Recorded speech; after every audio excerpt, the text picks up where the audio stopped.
आय। ओम नमो भगवते वासुदेवाय। नारायणं नमस्कृत्य नरं चैव नरोत्तमं देवीं सरस्वतीं व्यासं ततो जयमुदीरये। नष्टप्रायेषु अभद्रेषु नित्यं भागवत सेवया भगवती उत्तम श्लोके भक्तिर्भवती नैष्ठिकी। परम धर्म जो भागवत धर्म कहलाता है, उसके अनुशीलन रूप इस दिव्य कार्यक्रम में आप सभी का स्वागत है।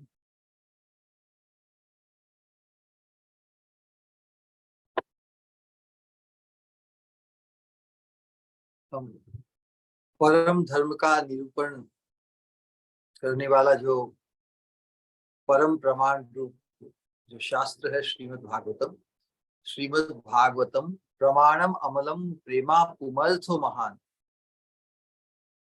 जिसमें है पंचम पुरुषार्थ प्रेम, भगवत प्रेम, उसी को ही प्रेमा पुमर्थो महान, पुमर्थ मतलब परम पुरुषार्थ के रूप में जिस ग्रंथ में निरूपण हुआ है, उन श्रीमद् भागवतम, उनके अनुगत हमारे जो पूर्व आचार्य प्रेम भक्ति के परम सोपान पर प्रतिष्ठित रहते हुए प्रेम भक्ति से ही प्रसूत उत्पन्न, मतलब अनुभूत, अनुभव की हुई उद्गार और उपदेश रूप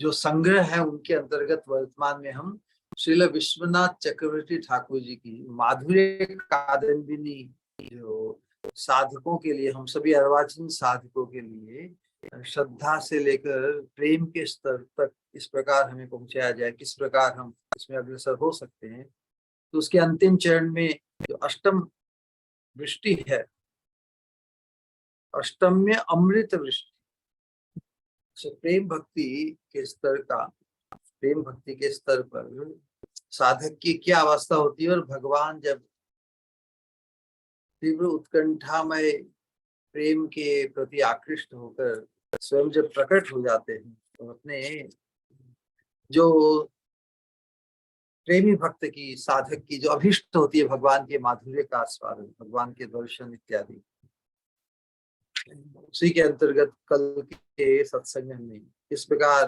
भगवान द्वारा अपने सौंदर्य और सौरभ आदि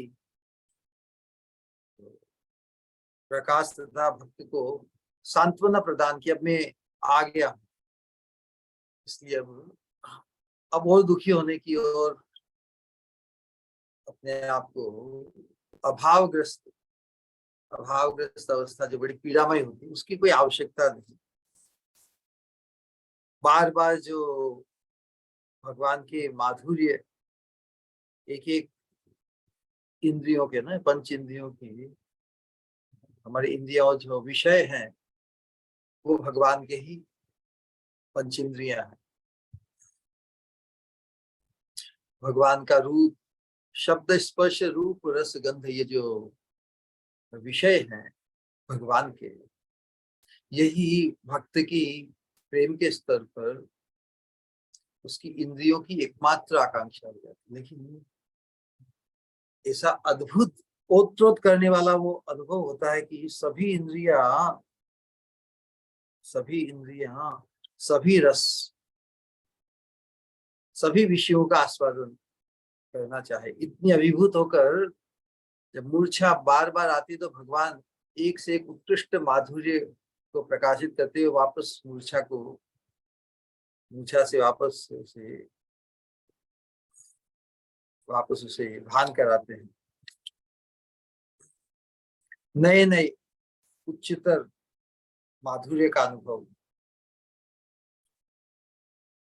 तो उसी के अंतर्गत हमने इस प्रकार भगवान की अंग गंध माधुर्य, जैसे मधुर सुरली वंशी माधुरी और भगवान का स्पर्श रूपी, भगवान का स्पर्श कितना कोमल, वो माधुरी, स्पर्श माधुरी, एक एक माधुरी को आस्वादन करने के लिए भक्त की समस्त इंद्रियां ही उन उन माधुर्यों को ग्रहण करने के लिए केंद्रित हो जाती है। साधारणतः हर व्यक्ति एक इंद्रिय से एक ही विषय का उपभोग कर सकता है, लेकिन सभी भगवान का शब्द स्पर्श रूप रस गंध जब सभी इतने उन्मादकारी हो, उन्मादक हो, तो सभी उनको ग्रहण करने वाली जो व्यक्तिगत इंद्रियां हैं वो अपना संतुलन खो देती, ओवरवेल्म हो जाती। कि वो इस अवस्था में क्या किया जाए? तो जैसे रूप माधुरी का आस्वादन करने के लिए समस्त इंद्रियां नेत्रमय होना चाहती। नेत्र तो एक इंद्रिय है, लेकिन सभी इंद्रियां ही उस रूप के प्रति आकृष्ट होकर सभी नेत्र बनना चाहती है। और जब भगवान की स्वर माधुरी, जब भगवान जब आश्वासन वचन देते हैं, तो भगवान की स्वर माधुरी या वेणु माधुरी का आस्वादन करने के लिए समस्त इंद्रियां ऐसा अनुभव करते कि हम सभी श्रवण इंद्रियां, ये कान ही है, ऐसा प्रलोभन। इसलिए सभी इंद्रियों का वैसे तो अलग अलग व्यापार होता है ना, आंख देखती है, कान सुनते हैं, त्वचा स्पर्श करती है, घ्राणेन्द्रिया सुगंध का अनुभव करती है, रसना रस का अनुभव करती है। सभी इंद्रियों का जो व्यापार है पृथक पृथक नहीं रह पाता। हम कल्पना कर सकते हैं ना, ऐसा वर्णन जो बताया है हमारे आचार्यों ने। ये भगवान क्या, भगवान तो परम करुणामय है। भगवान भक्त की स्थिति जानते हैं कि ये बिल्कुल अपने आपे में संतुलन खो बैठा है ना, तो भगवान तो चाहते हैं कि उनकी सभी माधुर्यों का आस्वादन भक्त एक साथ करे।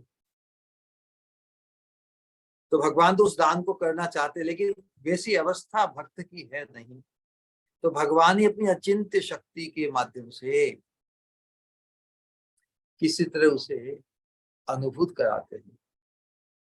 इस प्रकार ब्रह्म संहिता में कहा है कि अंगानि यस्य सकल इंद्रिय वृत्ति मंती पश्यन्ति पान्ति कलयन्ति पश्यन्ति पान्ति कलयन्ति चिरम पश्यन्ति पान्ति कलयन्ति देखो विस्मरण हो जाता है। तो भगवान का जैसे भगवान की जो महिमा है कि भगवान एक साथ एक ही इंद्रिय से सभी इंद्रियों का कार्य कर सकते हैं। अब इसका वर्णन अनुभव, इसका एक्सप्लेनेशन क्या है?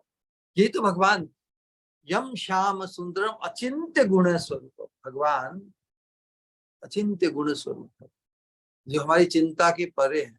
लॉजिक कैलकुलेशन से संसार के व्यवहार के अंतर्गत हम उसकी कल्पना नहीं कर सकते, या उसका अचिंत्य गुण स्वरूप है। भगवान की अचिंत्य गुणों का कोई विचार करे तो कुछ भी असंभव। तो भगवान भी भक्त को भी अपनी अचिंत्य शक्ति के प्रभाव से अपने समस्त माधुर्य को भक्त द्वारा आस्वादित कराकर उसे कृतार्थ करते। वो जिस जिस भाव का भक्त होता उसी प्रकार उस भाव के अनुकूल, भाव के अनुरूप माधुर्य का आस्वादन उसके द्वारा कराते हैं।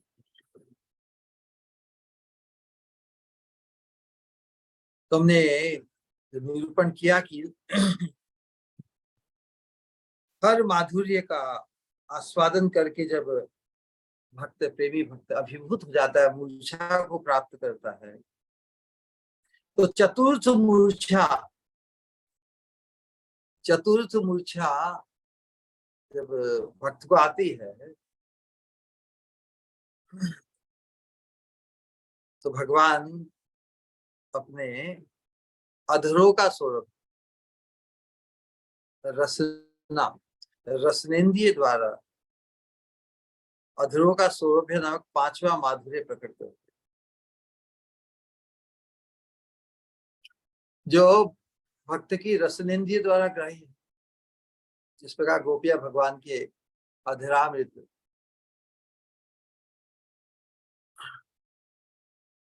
तव कथामृतम, तप्त जीवनम, श्रवण मंगलम श्रीमदाततम इत्यादि। तो अधरामृत की स्पृहा गोपियों की तो प्रबल है। यहाँ पर प्रेमी भक्त की भी ये केवल तीव्र कभी आकांक्षा की भगवान के अधरामृत, भगवान के द्वारा चर्वित पान या भगवान के द्वारा उच्छिष्ट प्रसाद की प्राप्ति हो। तो अधरों का जो सौरभ्य है, जो पांचवा माधुर्य प्रकट करते हैं, जो भक्त की रसनेन्द्रिय द्वारा ग्राह्य है। लेकिन विशेष रूप से इस माधुर्य का आस्वादन जो कांता भाव वाले जो भक्त हैं, पार्षद है, मतलब साधक है, तो कांता भाव, प्रेयसी भाव वाले भक्तों का अभीष्ट होते हैं। अन्यत्र कहीं भी इसका प्रकाश नहीं, तो फिर भी भगवान इस अधरों का सौरभ्य नामक जो पांचवा माधुर्य है, अन्य भाव वाले भक्तों को भी जैसे अपना उच्छिष्ट कुछ प्रसाद या पान का बीड़ा इत्यादि भी तो प्रदान कर सकते हैं। लेकिन जो अधरामृत का जो दान है, वो तो जिन भक्तों को अभिष्ट है, प्रेयसी भाव वाले भक्तों को, उनको ही ये प्रदान करते हैं। अब इस अधरामृत को पाने के बाद में उस प्रेयसी भाव वाले भक्त की क्या अवस्था होती है। इस अवस्था में जब उस अधरामृत को पाकर, उस अधरामृत के माधुर्य का आस्वादन करके जो अभिभूत अवस्था, मूर्छा अवस्था होती है, उस अवस्था में क्या किया जाए। वो मूर्छा अवस्था अत्यंत प्रगाढ़ होती है, और उस मूर्छा अवस्था से जागृत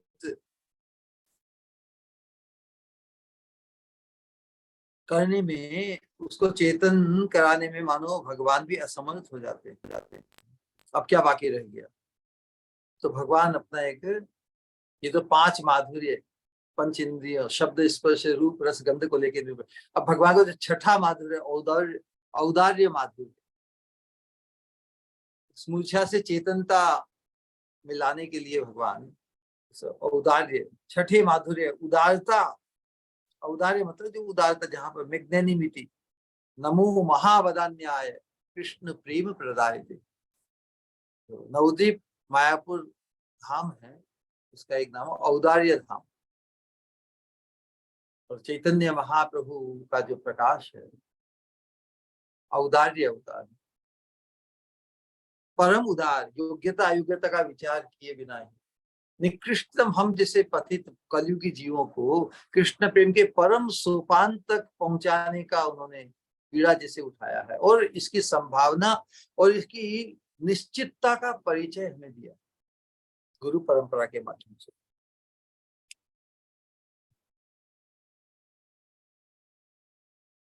तो भगवान ने जितने भी अपने रूप माधुर्य, मतलब सौंदर्य आदि समस्त गुणों के माधुर्य को नेत्रों के सामने, या जो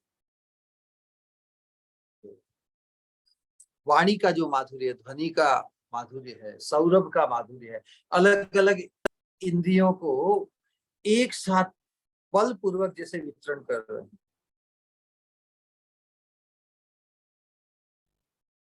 है ना, जब अक्षमता जब प्रकाशित कर रही है सभी इंद्रिया, लेकिन उन अक्षम इंद्रियों को सक्षम बनाकर, जबरदस्ती हुई ना बात। कोई चीज हमारे लिए खुद के प्रयास से समझने लिए कोई कोई व्यक्ति धक्का देके या खींच कर किसी चीज को उपलब्ध कराए, वैसी अवस्था ही। ये तो एक समझाने के लिए एक बात है, लेकिन भगवान की तो अचिंत्य शक्ति है। तो भगवान अपने समस्त माधुर्यों को उनके द्वारा आस्वादित जो सभी इंद्रियां हैं उनके द्वारा एक तरह से जबरदस्ती संभव बना देते हैं भक्ति के लिए। तो वास्तव में एक तरह से प्रेम ही जैसे बढ़ गया, क्योंकि प्रेम के बिना तो भगवान के अनंत माधुर्य का आस्वादन संभव नहीं। प्रेम में जैसे बाढ़ आ गई।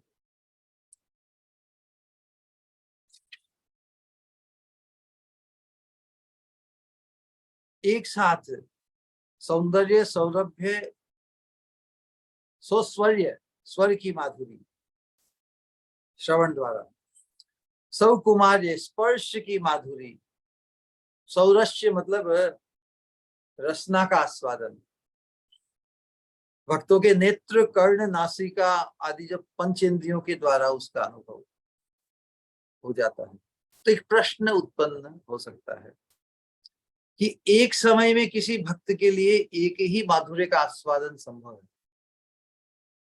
एक ही साथ, एक ही मन के द्वारा।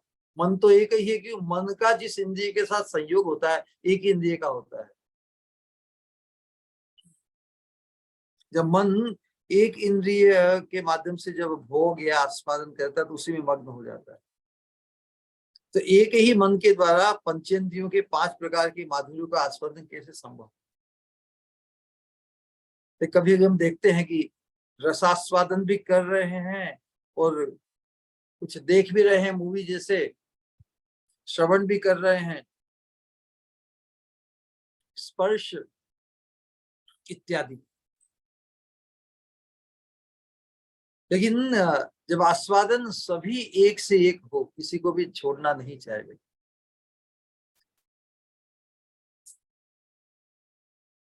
लेकिन यहाँ पर तो प्रेम की ही जैसे वृद्धि हो, भगवान का इशारा पाकर भक्त का जो प्रेम है अत्यधिक अधिक बढ़ जाता है। तो प्रेम से उत्पन्न हुई तृष्णा, तृष्णा भी बढ़ जाती है, तृष्णा, उत्कंठा। तो जिस प्रकार उदाहरण दिया जाता है कि जब पूर्ण चंद्रमा होता है पूर्णिमा की रात में, तो भक्त का जो हृदय है तो प्रेम का सागर ना, तो प्रेम के सागर में जब पूर्ण चंद्रमा का प्रभाव होता है तो उसमें लहरें और जो उसका उसका जो बढ़ाव बढ़ जाता है ना, तो उसी प्रकार भगवान के इशारे से, भगवान की इच्छा शक्ति से जो भक्त के हृदय का जो प्रेम है उसमें जो तृष्णा, उत्कंठा भी अत्यधिक वर्धित हो जाती है। जैसे जिस प्रकार चंद्रमा के उदय से समुद्र उच्छलित उत्तेलित होने लगता है ना, आडोलित होने लगता है, नाना प्रकार की तरंगे उसमें उठने लगती है, उसी प्रकार से भक्तों के आनंद सिंधु को भी उच्छलित, बड़ी अद्भुत अवस्था है। तो एक ही साथ अपनी पंचेंद्रियों के द्वारा भगवान के 5 प्रकार के माधुर्यों का आस्वादन कर पाता है, जो भगवान संभव कराते हैं।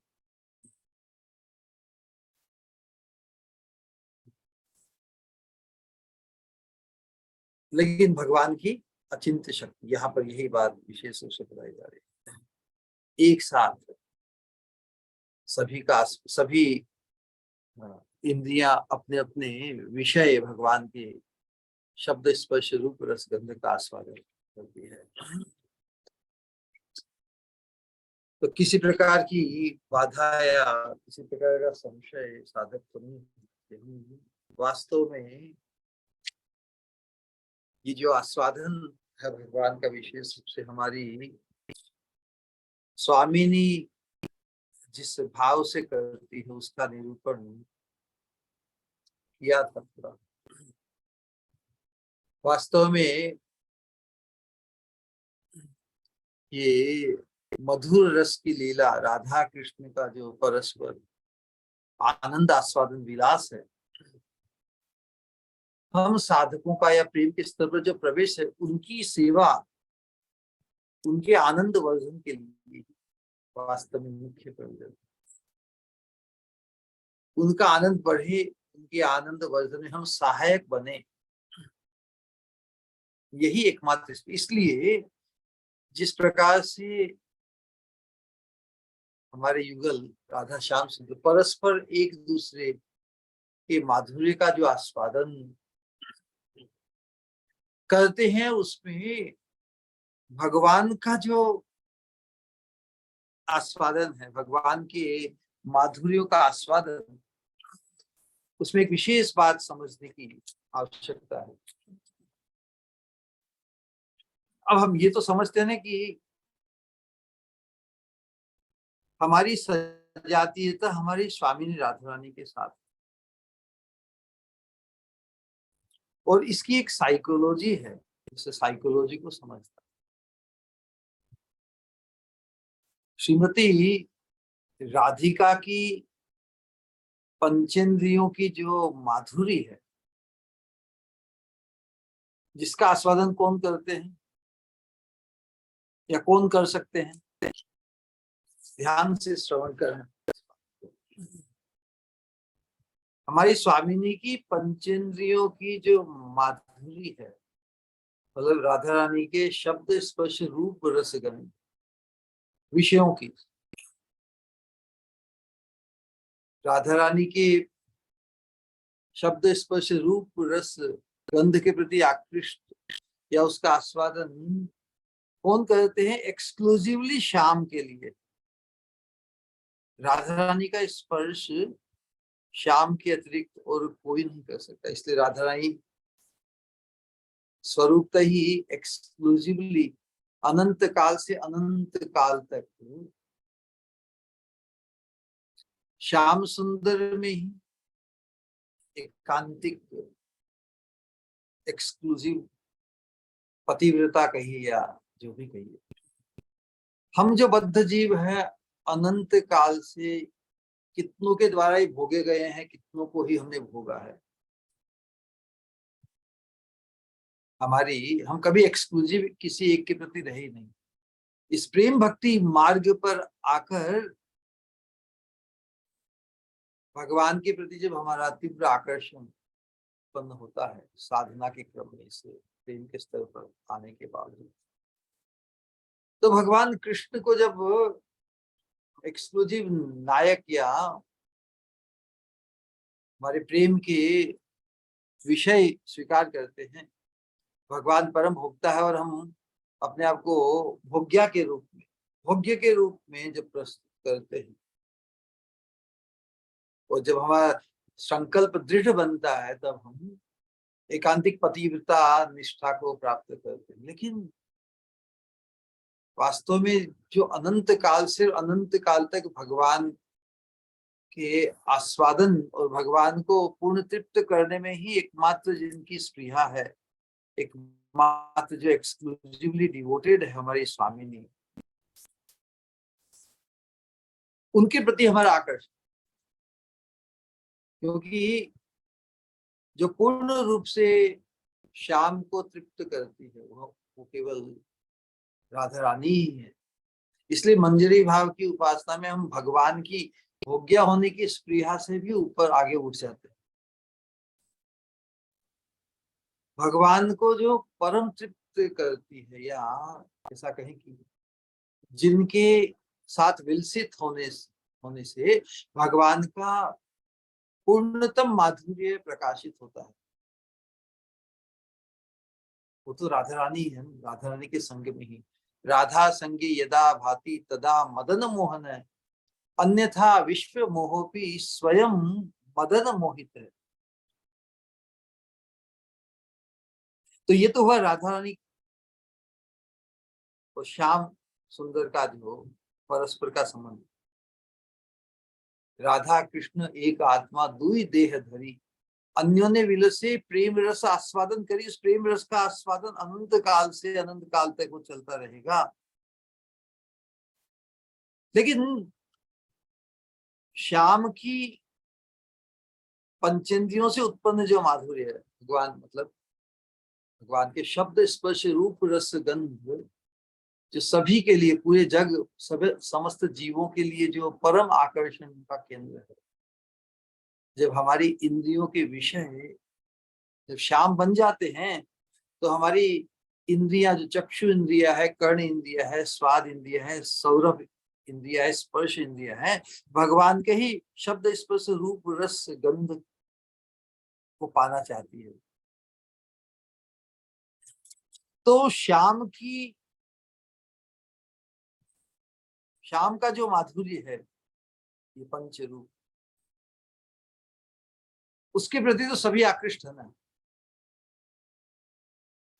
राधा रानी का जो माधुर्य है, राधा रानी का शब्द स्पर्श रूप रस, उनका आस्वादन तो एक्सक्लूसिवली श्याम के लिए, और किसी से साझा नहीं है वहां पर। लेकिन श्याम सुंदर का जो माधुर्य है, उसके प्रति तो सभी आकृष्ट, इसलिए उनका नाम ही कृष्ण है। कृष्ण तो सर्व आकर्षक, सबको जो आकृष्ट करे, इंक्लूडिंग भगवान स्वयं कृष्ण। कृष्ण भी अपने ही माधुर्य के प्रति आकृष्ट होते हैं। अब कोई व्यक्ति किसी वस्तु के प्रति, जो सर्व समझ दो भगवान हो, भगवान यदि अपने ही माधुर्य के प्रति आकृष्ट हो जाए, उसके प्रति लोभ हो जाए, तो जिस वस्तु के प्रति लोभ हो जाए किसी को, उसके साथ वो साझा नहीं करना चाहिए। He doesn't want to share with it. भगवान ने ये अपने ही माधुर्य के प्रति आकर्षण कैसे अनुभव किया?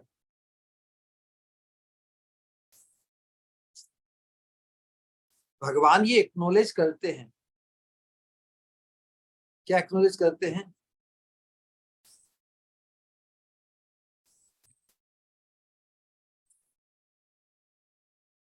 कि मेरे साथ विलसित होकर राधा रानी को जो आनंद प्राप्त होता है, मतलब भगवान अब राधा रानी के आनंद का साक्षात दर्शन करते हैं जब राधा रानी श्याम सुंदर के साथ विलसित होती है।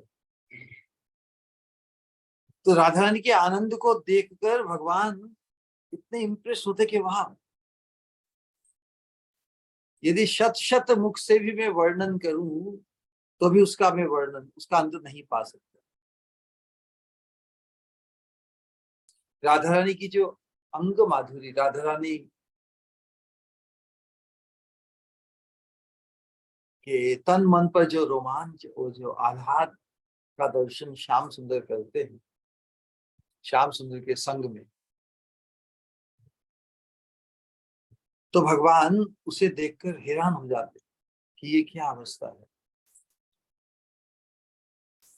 उसे देखकर भगवान कैसा अनुभव करते, तो उसको बताने के लिए बताया कि निर्धुता मित्र माधुरी परिमल कल्याणी बिंबाधरो वक्त्रम पंकज सौरभम कुहुरत कुहुरतस श्लाघ श्लाघ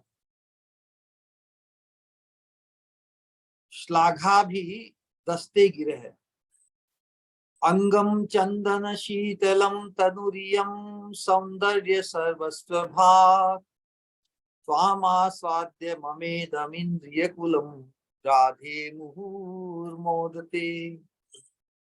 भगवान राधा रानी को संबोधन करते हुए कहते, हे कल्याणी,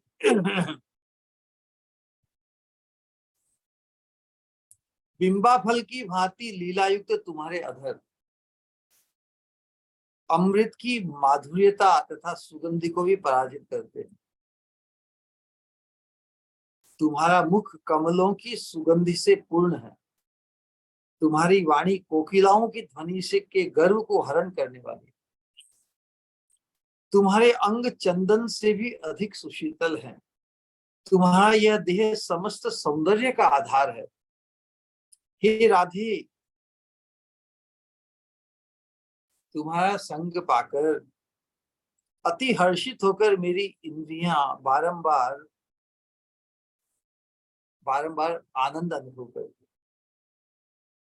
तो यहाँ कहने का तात्पर्य क्या है कि राधा रानी के शब्द स्पर्श रूप रस गंध, इनके द्वारा भगवान की पांचों इंद्रियां आनंदित होती है। यह बात इस श्लोक में ये वर्णन आया है। भगवान ऐसा वर्णन कर, भगवान आनंदित होते हैं राधा रानी के साथ।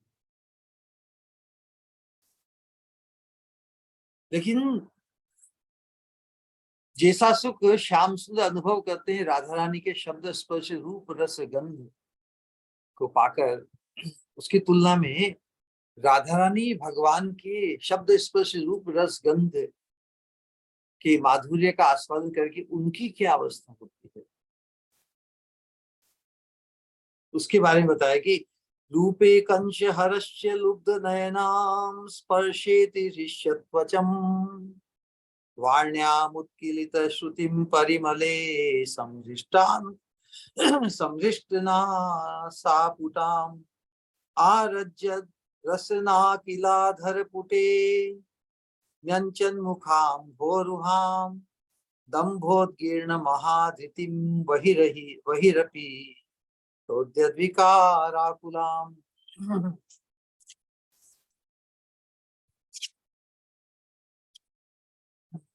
हम जिस साइकोलॉजी को समझना चाहते हैं उसके अंतर्गत ये एक प्रकार से थोड़ा यह है।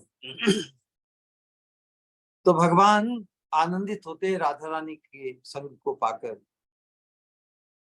लेकिन राधा रानी की अवस्था का निरूपण श्री कृष्ण के रूप दर्शन करने में जिनके नेत्र लोभ युक्त हैं, लोभ उत्पन्न हो जाता है, मतलब तृप्ति होती ही नहीं। राधा रानी की अवस्था का वर्णन कर रहे हैं कि श्री कृष्ण के रूप दर्शन करने में जिनके नेत्र लोभ युक्त हैं, श्री कृष्ण को स्पर्श करने से जिनके शरीर में पुलकावली हो जाती है, श्री कृष्ण की वाक्य सुनने को जिनके श्रवण उत्कंठित हैं, श्री कृष्ण की अंग सुगंधि से जिनकी नासिका प्रफुल्लित हो रही है, एवं श्री कृष्ण के अधर रसामृत पान में जिनकी रसना अनुरागवती है, तथा जो कपटता पूर्वक महाधैर्य धारण करते हुए भी बाहर सुदीप्त सात्विक विकारों से व्याकुल हो, राधा रानी इसी तरह श्याम सुंदर के शब्द स्पर्श रूप रस गंध का के माधुर्य का आस्वादन करके अपने आपे में नहीं रह पा रही है। स्त्री सुलभ स्वभाव है ना, वो प्रकाशित नहीं करना चाहती, तो कपटता पूर्वक महाधैर्य धारण करते हुए भी श्याम सुंदर के पंच रस के माधुर्य का आस्वादन का जो प्रभाव है राधा रानी के अंग के बाहर भी सुदीप्त सात्विक विकारों से वो किसी तरह फूटना चाहते ही हैं,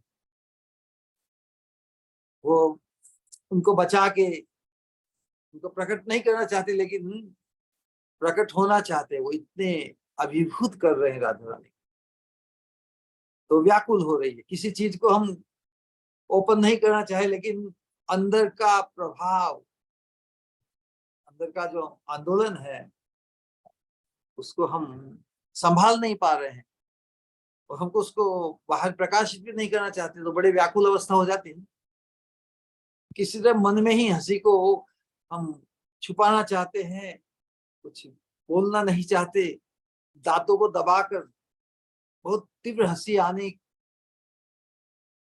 को रोकना कोई चाहे, दांतों को दबा लेना, या किसी तरह अपनी अंदर की जो संवेदनशील जो स्नायु है ना, स्नायु क्या बोलो, नर्व्स, उनको किसी प्रकार संकुचित करके इस प्रभाव को हम बाहर प्रकाशित नहीं करना चाहते लज्जा के कारण। तो लज्जा से राधा रानी मुख को झुकाए हुए हैं, उन्हीं श्री राधा का मैं स्मरण करता हूं। देखिए भगवान अपने आनंद का तो अनुमोदन कर रहे हैं, लेकिन राधा रानी जिस भाव में अभिभूत होकर भगवान के शब्द स्पर्श रूप रस गंध का आस्वादन करती है, उसमें कुछ फर्क है। प्राय संसार के स्तर पर कहा जाता है कि भाई उज्जवल रस में भी, रति रस में दोनों को आस्वादन नायक नायिका का आचरण बराबर होता है, लेकिन भगवान कहते कि नहीं नहीं, गोपियों के साथ जो आस्वादन है उसमें मेरी मुझे जो आस्वाद होता है उसकी अपेक्षा गोपियों को हजार अधिक आनंद। तो जहाँ पे अधिक आनंद हो, और भगवान तो आनंद के लंपट है, लट्टू है, तो किस प्रकार भगवान अधिक आनंद से अपने आप को वंचित रहने देंगे, है? तो सारांश है कि श्री कृष्ण के रूप आदि के अनुभव करने में श्री राधा रानी में महाभाव के समस्त विकार उत्पन्न होने लगे, किंतु राधा रानी के रूप रस स्पर्श शब्द स्पर्श रूप रस गंध आदि के अनुभव करने में भगवान श्री कृष्ण में वे सात्विक विकार उत्पन्न नहीं होते, अनुभव करते हैं। तो इससे जाना जाता है कि श्री राधा रानी के शब्द स्पर्श रूप रस गंध आदि में भगवान कृष्ण की पंचेंद्रियों को जितना सुख मिलता है, श्री कृष्ण के शब्द स्पर्श रूप रस गंध आदि के आस्वादन में श्रीमती राधा रानी की पंचेंद्रियों को उससे बहुत अधिक सुख प्राप्त होता है। तो यहाँ पे भेद भेद हो गया ना, भगवान राधा कृष्ण परस्पर जो विलसित होते हैं उनमें बराबर का सुख, दोनों को बराबर का सुख नहीं मिलता। इस चीज को भगवान ने भांप लिया।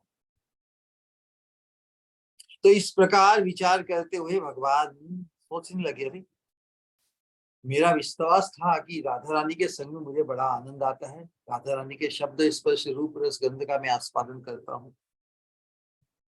वास्तव में भगवान बहुत लट्टू है राधा रानी की, नो डाउट अबाउट इट। तो मेरा विश्वास था, भगवान ऐसा कहते, मेरा विश्वास था कि श्री राधा रानी के शब्द स्पर्श रूप रस गंध, उनका जो उनके माधुर्य में जब मेरी पंचेंद्रियां तृप्त होती है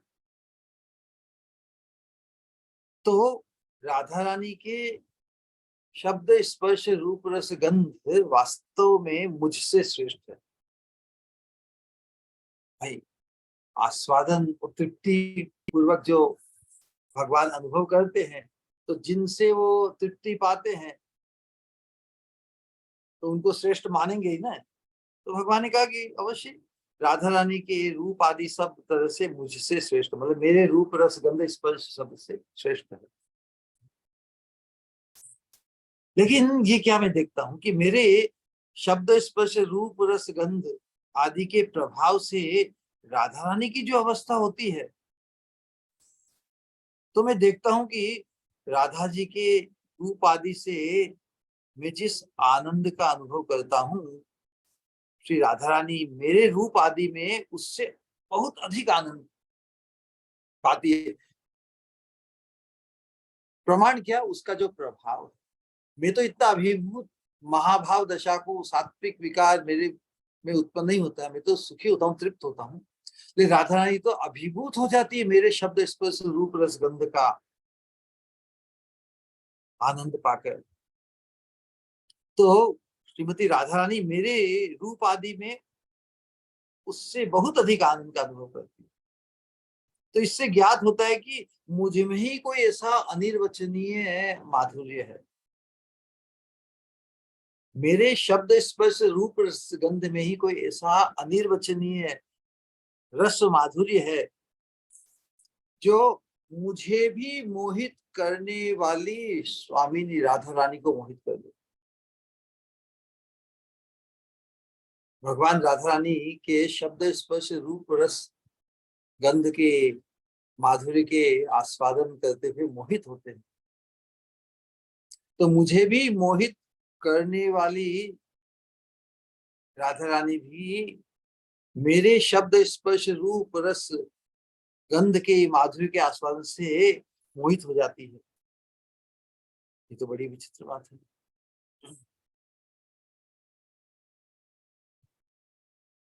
वशीभूत कर देती है, मुग्ध कर देती है। भगवान विचार करते हैं कि मेरे रूप रस गंध के अनुभव करने में राधा रानी जिस प्रकार का सुख अनुभव करती है, मैं उस प्रकार की सुख का अनुभव करने के लिए हमेशा उत्कुंठित रहता हूं, क्योंकि जो प्रभाव राधा रानी के ऊपर पड़ता है, मेरे शब्द स्पर्श रूप रस गंध के माधुर्य के आस्वादन से, वैसा प्रभाव तो मेरे अंग पर या मुझे वैसा अनुभव नहीं होता, वैसी अवस्था मेरी नहीं होती। तो वैसा सुख अनुभव करने के लिए भगवान ने अनेक प्रयत्न भी किए, प्रयत्न करने के बावजूद भी उसका वो आस्वादन नहीं कर सकते। क्यों नहीं कर सकते?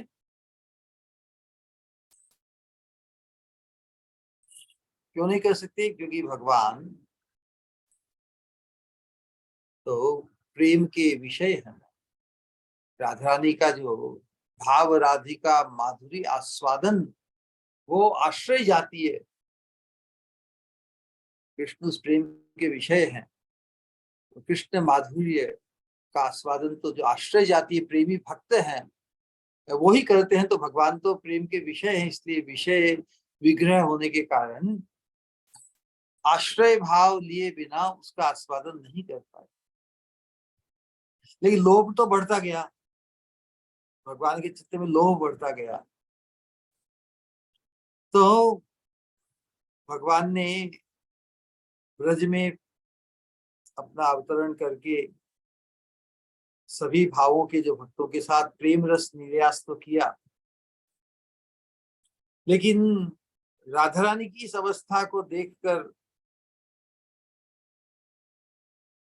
उनकी जो 3 अपूर्ण इच्छा रह गई ना, कि राधा रानी के प्रेम की क्या महिमा है, मेरा खुद का माधुर्य कैसा है जिसका पूर्ण आस्वादन राधा रानी करे। मैं भी तो राधा रानी के माधुर्य का आस्वादन करता हूँ, लेकिन मैं तो अभिभूत नहीं हो जाता, अपने आपे को नहीं खोता। मेरे माधुर्य में ऐसा क्या है जिसका आस्वादन करके राधा रानी की ये विचित्र अवस्था होती है, और मेरे इस माधुर्य को आस्वादन कर राधा रानी कैसे आनंद का अनुभव करती है। 3 इच्छाएं हुई ना, तो मेरी 3 वांछाएं ब्रज में पूर्ण नहीं हो सकी, क्योंकि मेरा विषय जातीय भाव तो राधा रानी का आश्रय जातीय भाव। तो ये दोनों भाव तो एक दूसरे के विजातीय हैं, सजातीय होना चाहिए ना किसी एक चीज का आस्वादन करने के लिए, ये फिर रसाभास, या जब विजातीय भाव वहां तो उसका नहीं। तो जिस भाव से राधा रानी श्याम सुंदर के माधुर्य का आस्वादन करती है, वैसे भाव के बिना श्याम सुंदर तो अपने माधुर्य का आस्वादन नहीं कर सकते, कभी नहीं कर सकता। इसलिए राधा रानी के भाव और उनकी कांति को अंगीकार किए बिना उन 3 प्रकार के सुखों का अनुभव, आस्वादन नहीं किया जा सकता। इसलिए राधा भाव को हृदय में धारण कर जब शरीर में राधा रानी की कांति होती है, अब जब भाव को धारण किया, कांति स्वयं आई जाती है। इन तीनों सुखों का आस्वादन करने के लिए ही मैं अवतीर्ण होऊंगा ब्रज में रहते हुए, भगवान ने ये इच्छा प्रकट। और वही उन्हीं 3 इच्छाओं को पूर्ण करने के लिए भाव राधिका माधुरी आस्वादन सुख का, जयति कृष्ण चैतन्य जय, कलि प्रगटे ब्रजराज। तो हमारा जो लक्ष्य, जो महाप्रभु जो देने आए हैं, भगवान कृष्ण की माधुर्य का आस्वादन जिस स्तर पर वो आस्वादन राधा रानी करती है पूर्ण, उसी आस्वादन का वितरण, उसी आस्वादन को जो स्वयं उन्होंने किया राधा रानी के भाव से चैतन्य महाप्रभु के रूप में, उसी आस्वादन से अभिभूत होकर और उस आस्वादन की अनंतता जब देखी, मतलब कोई व्यक्ति कितना ही लोभी हो जाए, लेकिन जब अथाह धन हो जाए तो वो भी उदार बन जाता है। जिस बात को हम बार बार कहते हैं, एक ही बात को कहने, तो भगवान इसलिए चैतन्य महाप्रभु के रूप में नमो महावदान्य है बन गए भगवान कृष्ण रूप में, क्योंकि वो स्वयं लोभी बने रहे, उनकी अतृप्त इच्छाएं पूर्ण नहीं हुई, इसलिए वो वितरण नहीं कर सके जगत के जीवों को। केवल उनका जो प्रेम वितरण अपने ब्रजवासी ब्रज के अंतर्गत ही सीमित रहा, लेकिन चैतन्य महाप्रभु के रूप में आकर उन्होंने उसी माधुर्य, अपने ही स्वयं माधुर्य के आस्वादन की अनंतता का स्वयं अनुभव करके, कि उनका जो लोभीपना था वो उनको अटकाया नहीं, अपने तक सीमित नहीं रखा, उदार बन गया। तो उनकी उस उदारता के कारण ही, जिस अपने ही माधुर्य का उन्होंने राधा रानी के भाव से आस्वादन किया पूर्णता से, उसी आस्वादन, उसी माधुर्य के वितरण के लिए उन्होंने हम सभी के लिए भी संभव बनाया। तो हमारा जो सजातीयता है वो राधा रानी के साथ है। राधा रानी जिस प्रकार से अनुभव करती है श्याम के पंचविध माधुर्य का, है ना, तो उसको समझना बहुत बहुत आवश्यक, क्योंकि हमारे रस की और भाव की पुष्टि भी उसी प्रकार होगी। हम मंजरी भाव की उपासना में हम साक्षात श्याम सुंदर के साथ संगम करके उनके शब्द स्पर्श रूप रस गंध का आस्वादन करने की अपेक्षा हम राधा रानी के चरणों के अनुगत्य को क्यों पाना चाहते हैं? ये प्रश्न होता है ना साधकों का। क्योंकि भगवान का जो भगवान का जो माधुर्य है, भगवान का शब्द स्पर्श रूप रस गंध का जो माधुर्य है, वो राधा रानी के संग में ही पूर्ण रूप से प्रकाशित होता है। और हम जीवों की इतनी कैपेसिटी नहीं कि हम कृष्ण की प्रेयसी बनकर या पत्नी बनकर भी, हमारी क्या कैपेसिटी है कि हम भगवान को आनंदित कर सके। तो इस क्रिया करे कि कृष्ण मुझे पति के रूप में प्राप्त हो, जैसे मीराबाई कहती कि मेरे तो गिरिधर गोपाल। लेकिन पति के रूप में पा लेने से भी हमारी कितनी कैपेसिटी कि हम भगवान को आनंदित करें। पत्नी की इच्छा होती है ना कि पति को सुखी करे, लेकिन भगवान किसी के पति हो, इसमें भगवान को कितना सुख मिलेगा? ये तो खुद का ही स्वार्थ हुआ ना कि मुझे भगवान पति के रूप में पाले और पति को तृप्त नहीं कर पाए, तो फिर पत्नी होने का जो हमारा आग्रह है वो दुराग्रह, वो इतना अच्छा नहीं। लेकिन जो भगवान को पूर्ण सुखी करती है, जो हमारी स्वामिनी है, उनके अनुगत, उनके चरणों की दासी यदि मैं बन जाऊं, जो कृष्ण को पूर्ण सुखी करती है, और कृष्ण जब राधा रानी के संगम में पूर्ण सुख का अनुभव करते हैं, तो उस जो माधुर्य झलकता है, जो रोमांच, जो सुख परस्पर राधा श्याम सुंदर अनुभव करते हैं, राधा रानी के चरणों के अनुगत्य से भगवान का पूर्णता को प्राप्त जो माधुर्य है, माधुर्य वैचित्र्य अलग अलग प्रकार का माधुर्य, रूप माधुरी, स्वर माधुरी, सौरभ माधुरी इत्यादि जिनका हम वर्णन कर रहे हैं। तो जो अनुभव राधा रानी करती है, उसी भाव में वही जो उस माधुर्य का आस्वादन, उसका जो रोमांच है, वो हमारे लिए संभव बनाया राधा रानी के चरणों की अनुगत्य में आने। इसलिए साक्षात कृष्ण के संगम की अपेक्षा राधा रानी के चरणों की किंकरी बनने से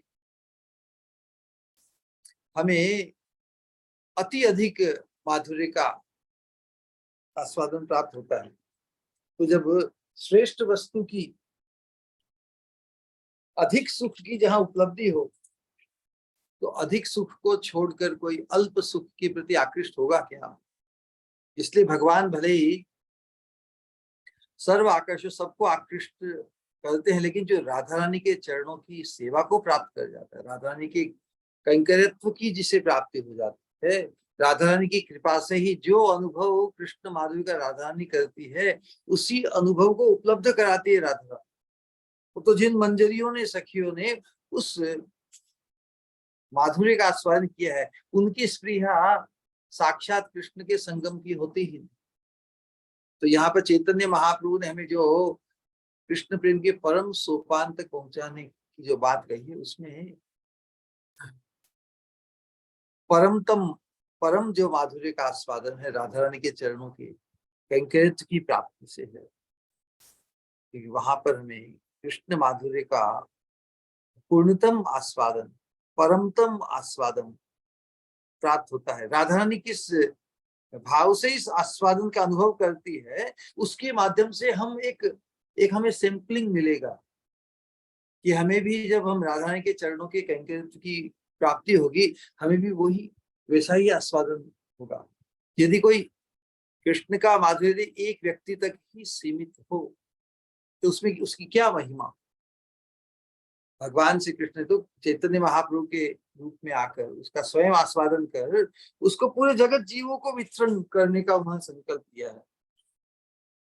तो जिस प्रकार हमने 2 दिन पहले निरूपण किया था कि किस प्रकार राधा रानी श्याम सुंदर की पंचविध माधुर्य का अपनी पंच इंद्रियों से जो आस्वादन करती है, सौंदर्यामृत सिंधु भंग ललना चित्ताद्रि संप्लावक है, कर्णानंदी सनर्म रम्य वचन है, कोटिंदु शीतांग है, सौरभ्यामृत संप्लवावृत जगत पीयूष रम्याधर है, श्री गोपेन्द्र सुत सकर्षति बलात् पंचेन्द्रिया न्याली में।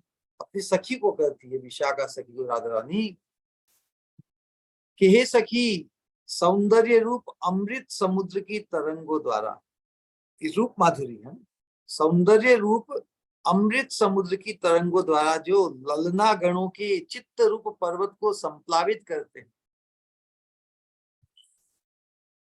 चित्त रूप पर्वत, एक ललनाओं का जो कुलीन स्त्रियों का जो एक गर्व होता है ना कि हम कुलीन हैं, धर्म परायण, लेकिन भगवान के रूप का माधुर्य चित्त रूप पर्वत को संप्लावित डुबो देती है। जिनके रम्य वचन, ये स्वर माधुरी परिहासमय एवं कानों को सुख देने वाले हैं, जिनके अंग कोटि चंद्रों से भी अधिक सुशीतल है। स्पर्श माधुरी, जो अपने सौरभ्यामृत, सौरभ मतलब सुगंधी, अंग सुगंधी के द्वारा समस्त जगत को प्लावित करने वाले हैं। ये राधा ने स्वयं अनुभव करके बता रही कि इसका प्रभाव, तो सौरभ्यामृत के द्वारा समस्त जगत को प्लावित करने वाले हैं, मतलब समस्त जगत ही, समस्त जगत के जीव ही तो कृष्ण के माधुर्य के अधिकारी बन सकते हैं। ये प्रकट हो रही है बात। एवं जिनका अधर अमृत, और जिनका अधर अमृत से भी अधिक रमणीय है, वे गोपेंद्र नंद श्री कृष्ण, जब इसका प्रचार हो रहा है राधा रानी के द्वारा, महाप्रभु तो राधा रानी है, प्रचार करने आए, तो राधा रानी ही जब कृष्ण के माधुर्य का जो वर्णन है, जो उसका सुख है, उसका जब विस्तार, उसका वर्णन कर रही है, सीमित थोड़ी रखना है उसको, सभी को वितरण करना, तो जो राधा रानी के रूप से प्राप्त होगा। तो वे गोपेंद्र नंदन श्री कृष्ण बलपूर्वक मेरी पंचेंद्रियों को आकर्षण कर रहे हैं। तो इसका भाव उसको व्यक्त किया था कि राधा रानी किस प्रकार पंचेंद्रियों द्वारा भगवान के 5 शब्द स्पर्श रूप रस का आस्वादन पाकर एक ही मन पर 5 इंद्रियों, 5 इंद्रिया 5 विषयों को अलग अलग दिशा में जो खींच रही है, बड़े जैसे घोड़े रूपी मन जैसे उसकी मृत्यु होने वाली है, लेकिन ये प्रेम और जो आनंद से अभिभूत हो रहे हैं।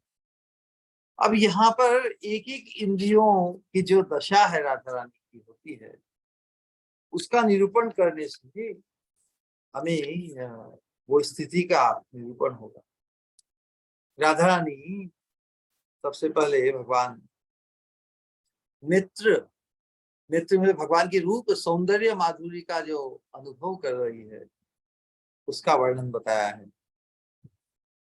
नवाम्बुदल सद्द्युतिर नव तड़िन मनोज्ञांबर सुचित्र मुरली स्फुरच्छद मंद चंद्रानन मयूरदल भूषित सुभगतारहार प्रभ समे मदन मोहन सखी तनोति नेत्र स्पृहाम। इसका मीटर बहुत ही अद्भुत अलग प्रकार का है। ये अंतिम लाइन बार बार 5 बार इसका अनुशीलन आस्वादन करेंगे। समे मदन मोहन, राधा रानी अपनी सखी विशाखा को कह रही कि समे मदन मोहन सखी तनोति नेत्र स्पृहाम। वही मदन मोहन श्री कृष्ण अपने सौंदर्य द्वारा मेरे नेत्रों की स्पृहा को वर्जित कर रहे। समे मदन मोहन सखी तनोति, तनोति मतलब वर्धित कर रहे, तनोति नेत्र स्पृहाम, नेत्रों की स्पृहा। नेत्रों की स्पृहा क्या होती है? नेत्र क्या इच्छा करती है? रूप सौंदर्य का आस्वादन करना, यही नेत्रों की स्पृहा होती है। लेकिन श्याम सुंदर मदन मोहन का जो सौंदर्य है इतना इतना अथाह है कि उस अथाह सौंदर्य का दर्शन करके राधा रानी के नेत्रों की जो स्पृहा है, उत्कंठा लालसा आस्वादन करने की बढ़ रही है। तो राधा रानी विशाखा को कह रही है कि नव जलधर की अपेक्षा भी सुंदर जिनकी देह कांति। नव जलधर, भगवान के अंग की कांति कैसी है? नव जलधर, बरसाती बादल, घनश्याम। नव मतलब नए, नवीन ताजे। जलधर, जो जल को धारण करते, कौन है? बादल। तो नवीन जलधर जिनसे वर्षा होने वाली है, नव जलधर की अपेक्षा भी सुंदर जिनकी देह कांति है। नव विद्युत की अपेक्षा मनोहर जिनके वसन है, पीतांबरधारी है ना भगवान। नव विद्युत की अपेक्षा मनोहर जिनके वसन। लेकिन यहाँ पर एक विपरीत भाव प्रकट हुआ है। नव जलधर के ऊपर जब बिजली कौंधती है ना, तो जैसे भगवान के अंग पर जैसे पीतांबर, उसकी तुलना की गई है। लेकिन ये कैसा पीतांबर है जिसकी तुलना बिजली से की गई है? नव विद्युत की अपेक्षा मनोहर जिनके वसन है। क्योंकि जो नव विद्युत है वो तो आके चली जाती है ना, चमत्कृत करके चली जाती है। देखिए पीतांबर तो नित्य, दामिनी दमक, दामिनी दमक एक चौपाई उसके अंतर्गत है। दामिनी दमक, दामिनी मतलब बिजली, चमक अस्थिर है। लेकिन ये पीतांबर रूपी जो बिजली है तो स्थिर, स्थिर विद्युत है। तो इसीलिए नव विद्युत जो आकाश में बादलों पे चमकती जो नव विद्युत की अपेक्षा मनोहर जिनके वसन है, वो सतत प्रकाशमान है। छबीली मुरली से सुशोभित जिनका वदन मतलब मुखार बिंद है, अकलंक शरद चंद्र की भांति प्रकाशित हो रहा है। जिनके केश कलाप मोर पुच्छ से भूषित है, एवं तारावली की भांति समुज्वल जिनके मुक्ताहारों की कांति है। हे सखी, वही मदन मोहन श्री कृष्ण अपने सौंदर्य द्वारा मेरे नेत्रों की स्पृहा को वर्धित कर रहे हैं। तो ये जो आस्वादन राधा रानी को जो प्राप्त है, क्या राधा रानी अपने तक सीमित रखना चाहती है? ऐसे ही अथाह माधुर्य के आस्वादन अपनी नेत्रों से वो अपनी चरणाश्रित सखी मंजरियों को भी प्रदान कर, उनकी कृपा से वो प्राप्त हो जाती। राधा रानी कृष्ण के माधुर्य का जो आस्वादन जिस स्तर पर करती है, उसी स्तर का आस्वादन हम कर सकते हैं क्या साक्षात कृष्ण का संगम कर? नहीं कर सकते। इसलिए मंजरी भाव को जो ग्रहण करते हैं, जो मंजरी भाव के प्रति आकृष्ट होते हैं, वो बहुत चतुर है। जो इस भाव के प्रति आकृष्ट नहीं होते वो इतने चतुर नहीं है वास्तव में, महाप्रभु की इच्छा को लेकर। तो महाप्रभु जब श्रेष्ठतम कृष्ण प्रेम के परम सोपान तक हमें पहुंचाना चाहते हैं, तो हम यदि थोड़ी भी बुद्धि हम में है हम अपने आप को बुद्धिमान समझते हैं, then why must we settle for anything less than the best? तो कृष्ण प्रेम के इस मार्ग में भी हम परमतम श्रेष्ठतम वस्तु जब प्रेषित की जा रही है, पिरसी जा रही है, उससे उसके प्रति ही हम क्यों नहीं हमारा मनोयोग स्थापित करें। यही तो महाप्रभु को अभीष्ट है। तो कहने का तात्पर्य है कि भगवान की जो अंग कांति है उसकी वो परम प्रबल है। इसका चिंतन कीजिए कि नवीन जलद की भांति स्निग्ध स्निग्ध श्याम वर्ण, एकदम घनीभूत घनीभूत श्याम वर्ण है, मर्दित अंजन की भांति चिकनी है। नवघन स्निग्ध वर्ण दलितांजन चिक्कण इंदिवर निंदी सुकोमल जिनी उपमा गण हरे सभार नेत्र मन कृष्ण कांति परम प्रबल। तो स्निग्ध घनश्याम वर्ण है भगवान की अंग की कांति। मर्दित अंजन, अंजन घुट घुट कर कैसा चिकना बन जाता है। और नील कमल की सुकोमलता को भी निंदित करने वाली है भगवान की अंग कांति। तो श्री कृष्ण कांति की उपमा 3 चीजों से दी है ना, नवघन, अंजन और इंदिवर। चिकनापन, कोमलता और उसकी स्निग्धता, गहनता।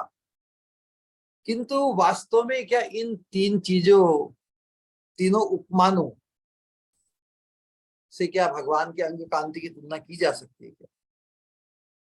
इन तीनों को पराजित करने वाली है भगवान के अंग कांति। लेकिन हमारी समझ के लिए 3 उपाय दी गई है, सबके मन और नेत्रों को हरण करने वाली है वास्तव। तो उसी प्रकार जो भगवान के स्पर्श माधुरी का अनुभव राधा रानी करती है, उसका भी वर्णन कर रही है राधा रानी। विशाखा सखी को कह रही है, हरिन्मणि कवाटिका प्रततहारी वक्षस्थल है, स्मर आर्त तरुणी मन है, कलुष हंत्र दौरर गल है। सुधांशु हरिचंदनोत्पल सीताभ्र शीतांगक है, समी मदन मोहन सखी तनोति वक्ष स्पृहाम। राधा ने विशाखा को कहती है, हे सखी, जिनका वक्षस्थल विस्तीर्ण इंद्र नीलमणि निर्मित कपाट की भांति मनोहर। इंद्र नीलमणि एक मणि होती बड़ी, उससे क्या नील द्युति, मणियों से जो ज्योति निकलती है, तो इंद्र नीलमणि निर्मित कपाट जैसा जिनका वक्षस्थल है, इतना सौंदर्य है, इतना मनोहर है। और जिनकी अर्गल सदृश दोनों भुजाएं कंदर्प पीड़ित युवती गणों के संताप को विनाश करने वाली। राधारानी अपने अनुभव को ही दूसरी युवतियों के ऊपर उसका क्या प्रभाव पड़ता है उस माध्यम से प्रकट कर रही है। एवं चंद्र चंदन नीलोत्पल एवं कर्पूर की अपेक्षा भी सुशीतल जिनके अंग है। चंदन, चंद्र, चंदन, नीलोत्पल मतलब नीला कमल, और कर्पूर की अपेक्षा भी सुशीतल जिनके अंग हैं, वे मदन मोहन श्री कृष्ण मेरे वक्षस्थल की स्पृहा, आलिंगन की स्पृहा वर्जित कर रहे हैं। तो इसी भाव में गंभीरा की लीला में चैतन्य महाप्रभु ने भी रामानंद राय को भी ऐसा ही जो राधा रानी के भाव में व्यक्त कर रहे हैं। ऐसे ही परम अद्भुत जिनकी रूप माधुरी, जिनके साथ आलिंगित होने से जो सुख मिलता है, जिसे साक्षात भगवान को उन्होंने पा लिया। लेकिन पाकर जैसे आप उनको खो दिया, क्योंकि भगवान का स्वभाव से ही बड़े चंचल है ना। तो महाप्रभु भी राधा रानी के भाव में अभिभूत होकर इस माधुरी का आस्वादन अंतर्भाव से करते हैं, विरह भाव में। उन्हें ऐसा अनुभव होता है कि कृष्ण को मैंने पा लिया था, ये तो अपने दुर्भाग्य से मैंने उनको खो दिया। क्योंकि श्री कृष्ण का स्वभाव भी तो चंचल है, एक स्थान पे स्थिर नहीं रहते, पहले दर्शन देते हैं, फिर मन का हरण कर लेते, फिर अंतर्ध्यान हो जाते हैं। तो इस प्रकार की अवस्था का अनुभव स्वयं श्याम सुंदर ने राधा रानी के भाव को लेकर, राधा रानी किस प्रकार कृष्ण के माधुर्य, आलिंगन, उनके दर्शन, रूप माधुरी इत्यादि से अभिभूत होते थे। तो ये साक्षात महाप्रभु ने जब अनुभव किया, इसी अनुभव को हम सब जीवों को भी उपलब्ध कराने का उन्होंने संकल्प किया। तो हम समझ सकते हैं कि ऐसा ही माधुर्य हमें भी राधा रानी के चरणों के कैंकर्यत्व की प्राप्ति होने से प्राप्त होगा। उसके बाद में अब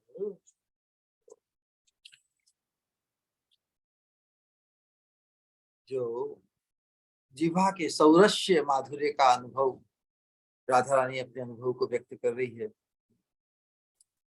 ब्रजातुलय कुलांगने तर रसाली तृष्णा हर है, प्रदिव्य दधरामृत है, प्रदिव्य प्रदिव्य अधरामृत है, सुकृति लभ्य फेलालव है। सुधाजी दहीवल्लिका सुदल बीटिका चर्वित है, स में मदन मोहन सखी तनोति जीवास्पृहाम। राधा रानी विशाखा सखी को कहती कि हे सखी, जो अपने अधरामृत द्वारा अतुलनीय ब्रज कुलंगनाओं की अन्य रस संबंधी तृष्णा को नष्ट कर देते। भगवान के अधूरामृत के माधुर्य का जो आस्वादन है, ब्रज की कुलांगनाएं परम श्रेष्ठ है, अतुलनीय है, लेकिन उनकी अन्य रस संबंधी तृष्णा को, अर्थात श्री कृष्ण संघ के अतिरिक्त अन्य कामना को हरण करने वाले है, जिनका अधरामृत पूर्ण रूप से दीप्त कर रहा है, अर्थात जो सर्वचित्ताकर्षक है। सर्वचित्ताकर्षक मतलब और कोई आकर्षण की वस्तु उसके सामने रह ही नहीं पाती। भगवान के अधरामृत का जो आस्वादन है, वो पूरे चित्त को आकृष्ट करके बाकी सभी आकर्षण को नष्ट कर देता है।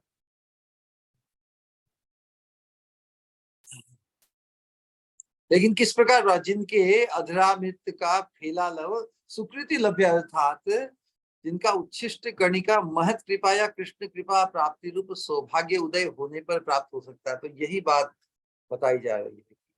महत कृपा अर्थात जो महत पुरुष राधा रानी के कैंकर्यत्व के आश्रय भाव, मंजरी भाव से संपन्न है, उस मंजरी भाव में प्रतिष्ठित है, तो उन महत पुरुषों के चरणाश्रित होने से उस कृष्ण कृपा प्राप्ति का सौभाग्य, अर्थात कृष्ण के अधरामृत माधुर्य के सौभाग्य का आस्वादन का सौभाग्य उदय हो सकता है। जिनका चर्वित तांबुल सुधा की अपेक्षा भी अधिक सुस्वादु मधुर है। तो हमें तो, क्योंकि स्वामिनी की स्पृहा का भगवान के द्वारा चर्वित जो तांबुल है, उसका परम आकर्षण स्वामिनी को प्राप्त होता है। तो फिर महाप्रसाद बनकर श्याम सुंदर ने जो तांबुल चर्वन किया है, वो उच्छिष्ट हमारी स्वामिनी को परम अभिष्ट है। और फिर स्वामिनी के द्वारा उच्छिष्ट होकर महापरम आस्वादिनी बनकर हम मंजरियों को भी प्राप्त हो, जो राधा रानी के चरणों के आश्रित है या जो होना चाहती है, उन्हें भी उसी सौभाग्य की प्राप्ति होगी। तो हे सखी, वही मदन मोहन मेरी जिह्वा की इस क्रिया को वर्णन कर रहे हैं। उसके बाद में अब जो स्वामी मदन मोहन सखी तनोति कर्ण स्पृहाम, भगवान की जो वेणु ध्वनि कहिए, मुख्य तो वही है ना, वेणु ध्वनि किस प्रकार आनंदित करती है भगवान राधा रानी की कर्ण इंद्रियों को। नद जलद जननी स्वन है, श्रवण कर्षि सज्जित चित है, संचित है, सनर्म रस सूचिकाक्षर पदार्थ संयुक्तिक है, रमादि कवल रांगना हृदय हारी वंशिकल है, समय मदन मोहन सखी तनोति कर्ण स्त्रीहाम। राधा रानी कहती, हे सखी, जिनकी कंठ ध्वनि मेघ के शब्द की भांति गंभीर है, जिनकी कंठ ध्वनि, भगवान कुछ बोलते, कुछ संबोधन करते, जिसका वर्णन हमने कल के सत्संग में किया था।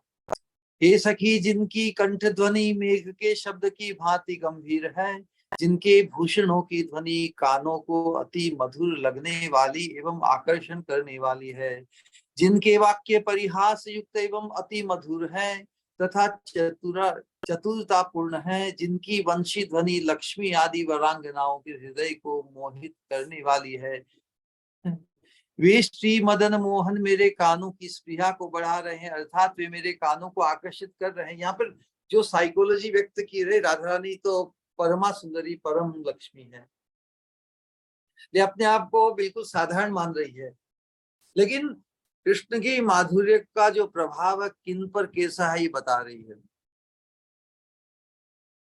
जिनकी वंशी ध्वनि लक्ष्मी आदि वरांगनाओं के हृदय को मोहित करने वाली है, तो मेरे जैसी साधारण स्त्री को आकृष्ट गए, इसमें क्या बड़ी बात। राधा रानी तो परमा सुंदरी परमा लक्ष्मी, सभी लक्ष्मियों की मूल है, लेकिन ये अपने सुख के माधुर्य को व्यपदेश इनडायरेक्ट करने का जो आनंद है, जो उसकी जो आकर्षण बड़ा अद्भुत है। राधा रानी कह रही है कि ऐसा है भगवान का माधुर्य, मेघ के शब्द के भांति गंभीर है,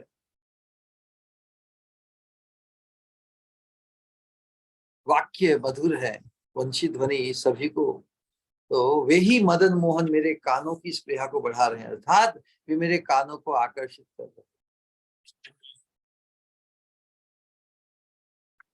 तो हमने अब एक और, अब कौन सी, नासा स्पृहा, समी मदन मोहन सखी तनोति नासा स्पृहा, उरंग मद उरंग मद जिद वपु परिमलोर्मी कृष्टांगन है, स्वकांग नलिनाष्टके शशि युताब्ज गंध प्रथ है, मदेन्दु वर चंदना गुरु सुगंधि चर्चाचित है, समी मदन मोहन सखी तनोति नासा स्पृहाम। श्री राधा जी ने कहा, हे सखी, मृग मद अर्थात हिरण के नाभि में जो कस्तूरी होती है उसे कहते हैं, बड़ी ही आह्लादक है, मद उत्पन्न करने वाली है। मृग मद विजयी, मृग के मद, मृग की कस्तूरी के सुगंध के मद को भी विजयी करने वाले, उससे भी अधिक है, क्योंकि वास्तव में भगवान की जो अंग सौरभ है उसकी तुलना तो किससे की नहीं जाती, लेकिन संसार में तो कोई अति सुगंधित वस्तु हो तो कस्तूरी के साथ उसकी तुलना की जाती है, लेकिन मृगमद विजयी श्री अंग की परिमल रश्मियों द्वारा जो ब्रजांगनाओं को आकर्षण करते हैं, जो अपने अंग रूप अष्ट पद्मों में कर्पूर युक्त पद्म की गंध विस्तार करते हैं, एवं जो मृगमद कर्पूर श्रेष्ठ चंदन एवं कृष्ण अगुरु आदि सुगंधित द्रव्यों द्वारा अपने अंगों को चर्चित करते हैं, वे मदन मोहन श्री कृष्ण मेरी नासिका की स्पृहा को विस्तार कर रही है। तो हम जब राधा रानी जिस भाव से, जिस ढंग से, जिस स्तर पर श्याम सुंदर के पंचविध माधुर्यों का आस्वादन करती है, तो जिस आस्वादन को श्याम सुंदर जो राधा ने करती है, क्या राधा ये तो परम उदारा है, हमें भी उसी आस्वादन को पाने का लोभ हमें जागृत हो जाए। उस लोभ को पुष्ट करने के लिए तो फिर व्यक्ति जिस जिस चीज का लोभ हो जाता है उसे प्राप्त करने के लिए तो वो हर संभव साधन जो भी है ये न कि प्रकार हुआ। तो इसी प्रकार हम भी जिस जिस प्रकार राधा रानी श्याम सुंदर के पंचविध माधुर्य के आस्वादन में लोभान्वित है, वैसा ही आस्वादन हमें प्रदान करने के लिए सभी आतुर, महाप्रभु आतुर, राधा रानी आतुर है। अब हम इस बद्ध अवस्था में किस प्रकार इस संसार के पंचविध नश्वर जगत के तुच्छ आस्वादनों से उपरामता पाकर उस दिव्य माधुर्य को पाने की स्प्रिया हमारे हृदय में जागृत होकर और हम भी हर प्रकार से उसके प्रति ही हम अग्रसर होकर उस प्रेम भक्ति के परम सोपान तक अपने आप को पहुंचाने के लिए जो कुछ भी आवश्यक है, अनुगत्य धर्म, महत् पुरुषों के श्री गुरु के अनुगत्य में आकर उसी स्पृहा को, उसी सौभाग्य को अर्जित करने के लिए हर संभव हम प्रयत्न करें। तो उस अनुगत्य धर्म से ये संभव है जो अनंत जन्मों से आज तक संभव नहीं हो पाया। करने का आशय यही है, महाप्रभु ने जिस सौभाग्य को उजागर किया है, अनर्पित चरीम चिरात करुणयावतीर्ण कलौ समर्पितम उन्नत उज्ज्वल रसाम स्वभक्ति हरि पुरट सुंदर द्युति कदम्ब संदीपित है सदा हृदय कंदरे स्फुरतु शची नंदन। रूप गोस्वामी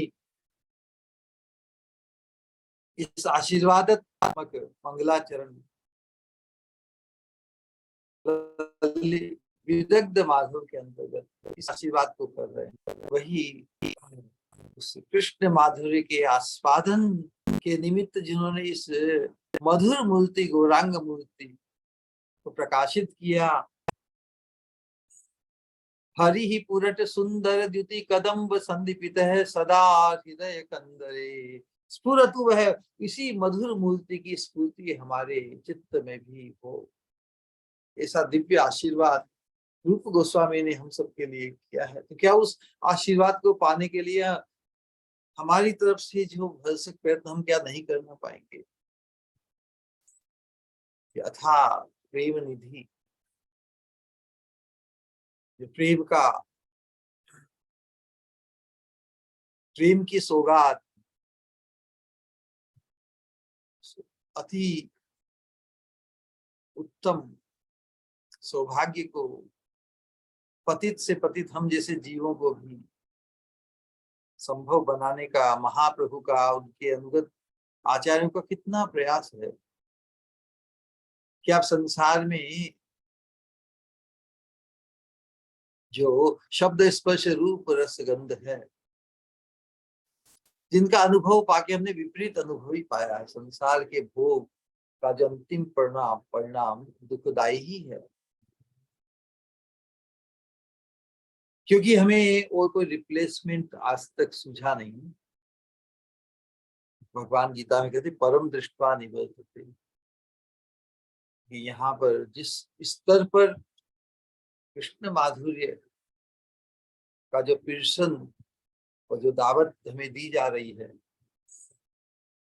यदि कोई सत्संग के प्रभाव में, वास्तव में सत्संग के प्रभाव में आया है, तो उसके जीवन में क्रंदन उत्पन्न होना चाहिए कि मैं किस दुर्भाग्य के कारण फंसा हुआ हूं या फंसी हुई हूं, कि भगवान के लिए, भगवान जिस सुख को देने आए हैं उस सुख के प्रति मेरी जागृति नहीं हुई। We must cry that we don't cry for, में इस चीज का क्रंदन हो जाए कि हम कृष्ण के लिए नहीं रोते, कृष्ण के का विरह, कृष्ण का अभाव हमारे हृदय में जागृत नहीं होता। महाप्रभु शिष्टाष्टक में कहते हैं कि नयनम गलदश्रुधारया वदनम गद गद रुद्धया गिरा पुलकैर्निचितं बपु कदा तव नाम ग्रहणे भविष्यति। ये अभाव कि ऐसी अवस्था कभी, पुलकै निचितम बपु कदा, कदा मतलब ये अवस्था मेरी कब होगी, जब आपका नाम लेते समय क्या होगा मेरे जीवन में। नयनम गलदश्रु धारया वदनम गदगद रुद्धया गिरा। इस अवस्था की स्प्रिया हमारे हृदय में जागृत होनी चाहिए ना। ऐसा कौन सा दिन होगा, कब ये सौभाग्य है मेरा। हाँ, हे प्रभु आपका नाम लेते ही विगलित विगलित अश्रुधारा, लगातार बेरोक अश्रुधारा से मेरी आंखें परिव्याप्त होगी। नयनम गलद अश्रुधारया वदनम गदगद रुद्धया गिरा। मेरा मुख कंठ गदगद वाक्य से रुद्ध होगा। भगवान की नाम का अनुशीलन, भगवान के कीर्तन का अनुशीलन में हमारी वैसी स्थिति, देह में पुलकावली, भगवान की दिव्यता का एहसास, हमारे पूरे शरीर पर पुलकावली, रोंगटे, खुशी के रोंगटे उत्पन्न कर देगी। इस अवस्था को प्राप्त करने की स्प्रिया हमारे हृदय में जागृत होनी चाहिए। कहने का तात्पर्य है सत्संग के माध्यम से जो पिरसा जा रहा है उसके प्रति हमारी स्पृहा कैसे जागृत हो। बस सत्संग में हम अपने आप को सतत टिकाए रखें तो उस संग का रंग अवश्य लगेगा। ये वैष्णव जो प्रणाली है, वैष्णव धर्म के अंतर्गत सबसे अधिक ध्यान, सबसे अधिक जो भार, आग्रह है या जोर दिया जाता है वो असत संग को छोड़ने पर है। क्यों? असत संग से हम अनंत काल से अभ्यस्त हैं, असत संग से ही अभ्यस्त है। ये जितने भी धर्म हैं, सामाजिक, पारिवारिक, लौकिक, पालक, ये सब असत संग ही है। सत्संग तो परम धर्म का अनुशीलन। सत्संग जो असत संग है, जो कर्तव्य बुद्धि को लेकर या सामाजिक पारिवारिक हमारी जो बद्ध अवस्था या शरीर की अवस्था ना, शरीर भी तो त्रिगुणात्मक जगत में हम लेकर आए हैं। सामाजिक पारिवारिक अनेक प्रकार के कर्तव्य को निभाते, लेकिन कर्तव्य बुद्धि से ही निभावें, आसक्त होकर इनमें आसक्त होने से बचें। आसक्ति एक में ही हो सकती है ना। एक में आसक्त होकर बाकी सबके प्रति हम कर्तव्य बुद्धि से निभा सकते हैं। इस प्रकार कोई तरुणी, कोई कन्या विवाहित होकर पति के घर में आती है, उसकी अनुरक्ति तो पति में ही होती है ना। बाकी जो पति के जितने जो संबंध कर्तव्य बुद्धि से वो ससुर, सासू, दियर, जेठ, बाकी सबके प्रति अपना, तो उसी प्रकार ये परमार्थ का मार्ग भी, जब हमारी प्रीति परम प्रियतमा राधा रानी के चरणों के आश्रय को पाने की, भगवान के माधुर्य का आस्वादन राधा रानी के चरणों की आश्रय को पाने से जो उत्पन्न होता है, जो प्राप्त होता है, उसकी स्प्रिया हमारे हृदय में जागृत हो तो हम उस सौभाग्य के अधिकारी अवश्य बन सकते। वर्तमान अवस्था में दुर्लभ जैसा लगे फिर भी असंभव नहीं। यदि ये असंभव होता तो फिर इसकी चर्चा नहीं। कोई चीज असंभव हो उसकी चर्चा क्यों हो? संभव है, ऐसा विश्वास, ऐसा कन्विक्शन हमारे जीवन में आना चाहिए, हमें ही प्रदान करने के लिए। नो मैटर हाउ पतित, अरे पतित ही तो है, अनंत जन्मों से पतित है। जितनी बार हमें मनुष्य होने में इस दिव्य सोपान पर पहुंचने का अवसर मिला और हमने अपने आप को वंचित किया, खुद को वंचित करना ही खुद का पतन है। कोई दूसरा व्यक्ति हमें पतित नहीं करता, हम खुद से ही पतित हुए आए हैं। तो इस पतितता से अब इससे हमें पल्ला छुड़ाना है ना। अब तो रिप्लेसमेंट, उसके लिए जो विकल्प दूसरा उपलब्ध हुआ है ना, विकल्प, श्रेष्ठ विकल्प उपलब्ध होने के बावजूद भी यदि हम श्रेष्ठ विकल्प का चयन नहीं करते, फिर हम अपने आप को बुद्धिमान नहीं कर सकते, हम बुद्धिमान नहीं कहलाते। विवेक का अर्थ ही है कि श्रेष्ठ वस्तु का चयन करें। यदि हम अपने आप को श्रेष्ठ मानते हैं या मानना चाहते हैं, बुद्धिमान मानना चाहते हैं, विवेकवान मानना चाहते हैं, तो अपने आप को चैलेंज करना ही पड़ेगा। या तो फिर सत्संग के हम अधिकारी नहीं, यही सत्संग में जिस श्रेष्ठ वस्तु को उजागर, प्रकाशित, एक्सपोज किया जा रहा है, वो केवल भाई जानकारी के लिए है। यदि वो हमें क्रियान्वित नहीं करती, यदि कर्मणा मनसा वाचा यदि हमें उस श्रेष्ठ वस्तु के प्रति धावित होने के लिए प्रेरित नहीं करती, तो इसे सत्संग की अवज्ञा है ना। फिर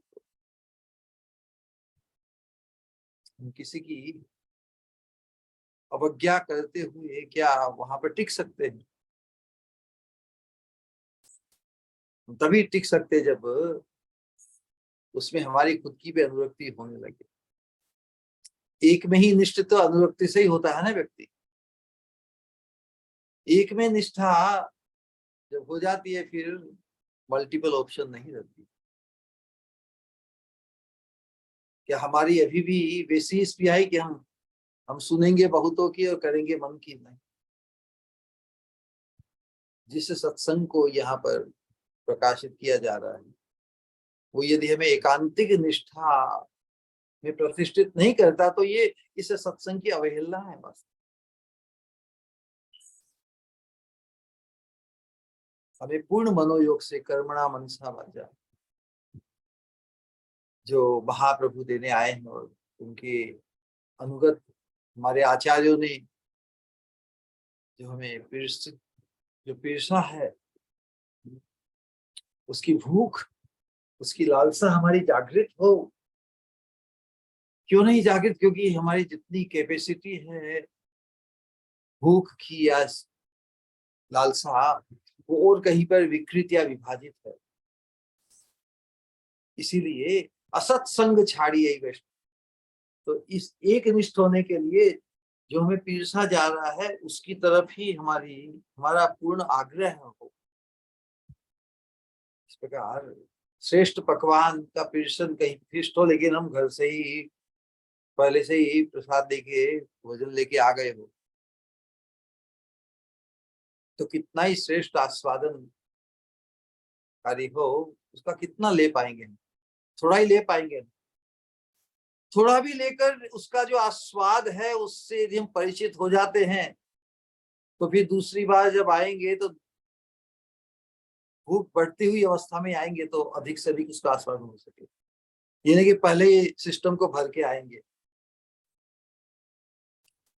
सिस्टम को बाकी सबसे खाली करके आएंगे, भूख को बढ़ा के आएंगे, स्पृहा को बढ़ा कर आएंगे। कहने को लिए तो सागर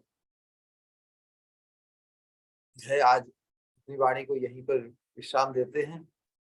कभी कभी भूल जाते कि हम कहाँ से हमने प्रारंभ किया, कहाँ पर हम समाप्त। लेकिन ये जो प्रेम के स्तर पर जो जो वर्णन है, वो वैसा ही है। उस अवस्था को, उस सौभाग्य को, उस आस्वादन को पाने का लोभ यदि हमारे हृदय में जागृत हो जाए, संक्रमित हो जाए। लोभी व्यक्ति के संग में आने से ही लोभ बढ़ता है, कामी व्यक्ति के संग में आने से काम बढ़ता है, क्रोधी व्यक्ति के संग में आने से क्रोध बढ़ता है। उसी प्रकार यदि हमारा भी लोभ उस परम अवस्था, परम सौभाग्य, परम आस्वादन राधा रानी के चरणों के कंकरत्व को पाने के लिए यदि जागृत हुआ है, हो रहा है, होना चाहता है, तो हम उसमें फिर ढील नहीं करें, हम उसकी रक्षा करें, असत संग से अपने आप को बचाकर। अलग अलग विचित्र धारणाओं, विचित्र अलग अलग जो विकल्प हैं सत्संग के नाम पर, जो सत्संग के नाम पर भी असत्संग हो सकता है। श्रेष्ठ विकल्प के प्रति हमारी स्प्रिया को जो कुंठित करे, संकुचित करे, या हमें सोच ये करे या वो करे, इधर जाए या उधर जाए, दुहराई में दुविधा में दो गए, परमार्थ के मार्ग पर भी दुविधा की पूरी समाप्ति होनी चाहिए। अनुगत्य तो हम एक का ही कर सकते हैं, तो शीघ्र हम ये निर्णय करें हम किस अनुगत्य में प्रतिष्ठित होना है, नहीं तो हम बिखर जाएंगे। बोलिए हरे कृष्ण कृष्ण कृष्ण हरे हरे, हरे राम हरे राम। धन्यवाद आप सबका, आपने धैर्य पूर्वक श्रवण किया। किसी का कोई प्रश्न या जिज्ञासा हो तो प्रस्तुत करें।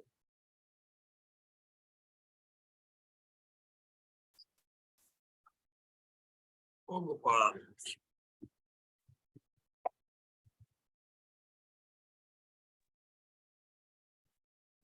प्रणाम श्री गुरु।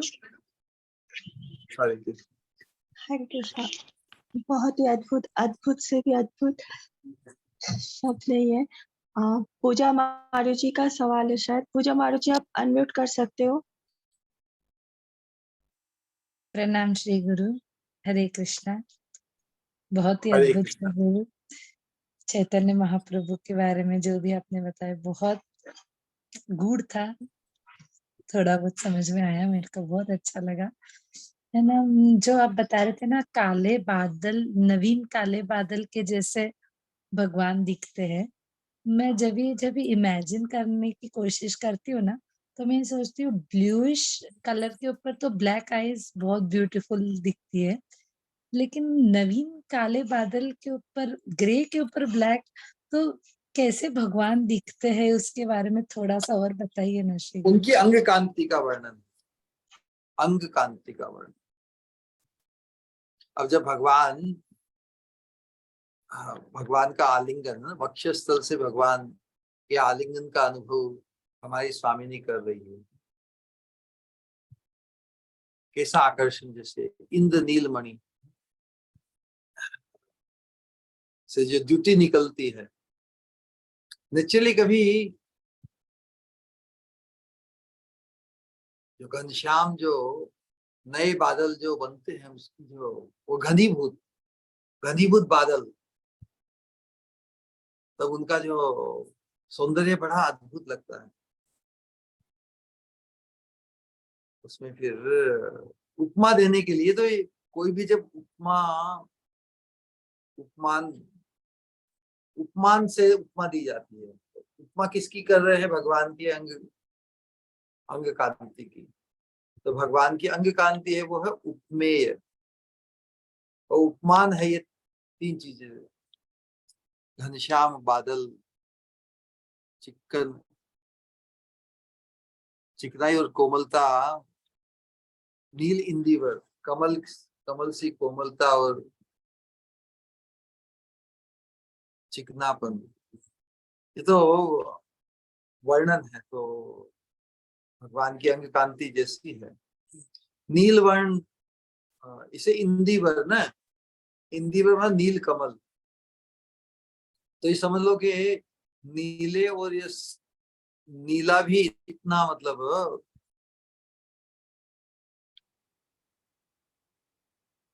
नीला और तो घनश्याम बादल, इन दोनों का संगम समझ लो। उसमें जो द्युति है, कभी नील द्युति की आभा प्रकट होती है। ये तो तुलना की दृष्टि से ये बताइए, भगवान की तो हर वस्तु, हर उनका जो अंग कांति, ये सब अनुपमेय है, उससे किसी की उपमा नहीं दी जा सकती। फिर भी थोड़ी समझाने के लिए, सौंदर्य, ऐसा भी शास्त्र में वर्णन आता है कि जब भगवान के सौंदर्य माधुर्य का जो निरूपण हम कल्पना ही करते हैं ना, तो ये जो हमारी कल्पना में थोड़ा आभास उत्पन्न करने के लिए तुलना दी जाती है।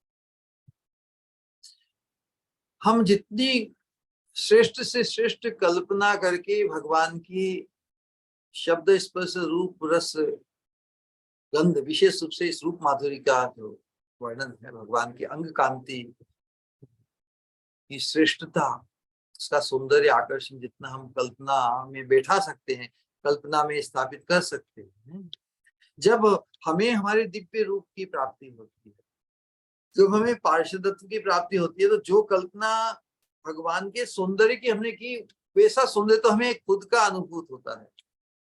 तो भगवान का सौंदर्य तो उससे भी और अनेक गुना अधिक। तो ऐसी चिंता यदि हमारे चित्त में छा जाए, हमारे मनन में, हमारे कॉन्टेम्पलेशन में, उसके लिए ही ये दर्शन दिया गया है। और उस दृष्टि से हम समझ सकते हैं ना, नील द्युति, नील कमल, बरसाती बादल की स्निग्ध स्निग्ध अवस्था, मतलब थोड़े से बादल नहीं, बहुत ही एकदम घनीभूत, एकदम खूब वर्षा होने वाली है, नए नए बादल से, उसी का संगम है। तो जब भगवान की अंग कांति या भगवान की किसी भी अंग का वर्णन जब अवर्णनीय है, तो अवर्णनीय वस्तु का वर्णन करने के लिए यदि जो हमारे स्तर पर, भौतिक स्तर पर जो भौतिक वस्तुएं जो थोड़ा रिफ्लेक्शन उसका देती है, तो इसलिए एक के साथ सीमित नहीं किया है, इंदिवर भी है, नील कमल के साथ भी है, घनीभूत बरसाती बादल के साथ भी है, गजल की चिकन है, कोमलता से, उसके उनके चिकनेपन से भी है ना, तो उस प्रकार से हम एडजस्ट कर सकते हैं। ऑलराइट जी श्री गुरु, जब मैं आपकी बात सुनती हूँ ना, तो मैं एकदम अनुभव करती हूँ, मेरे को ऐसा लगता है सब दृश्य मेरे सामने पिक्चर के जैसे चल रहा है। बहुत बहुत धन्यवाद, प्रणाम।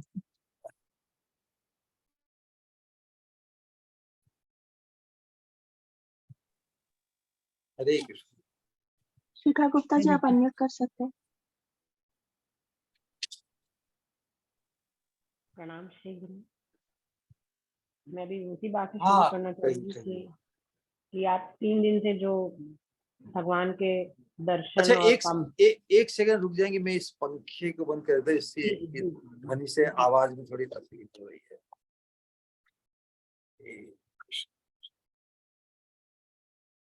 एक सेकंड।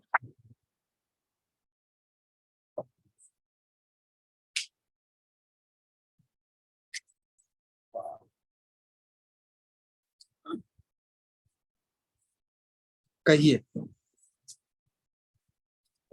वेलकम। प्रणाम श्री गुरु जी। श्री गुरु, 3 दिन से आप जो भगवान का दर्शन माधुर्य का बता रहे हैं, वो बिल्कुल ही मेस्मराइजिंग, मतलब इमेजिन ही कर रहे हैं। और मैं भी वही बोलना चाह रही थी कि आप जैसा बोलते हैं, बिल्कुल आंख के आगे ऐसे, मतलब दृश्य तो क्या ही आएंगे, हम लोग के इतनी तो औकात नहीं है, लेकिन फिर भी काफी कुछ हम जो समझना चाह रहे हैं, बहुत बहुत ही अद्भुत लगता है सुनने में।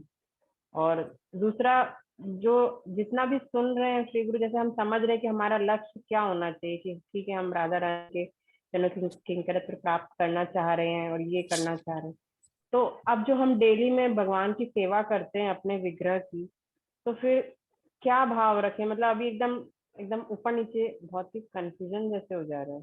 पहले कुछ सोचते थे, फिर कुछ, मतलब अब क्या इमेजिन करें यार, थोड़ा सा बताइए। देखिए, जब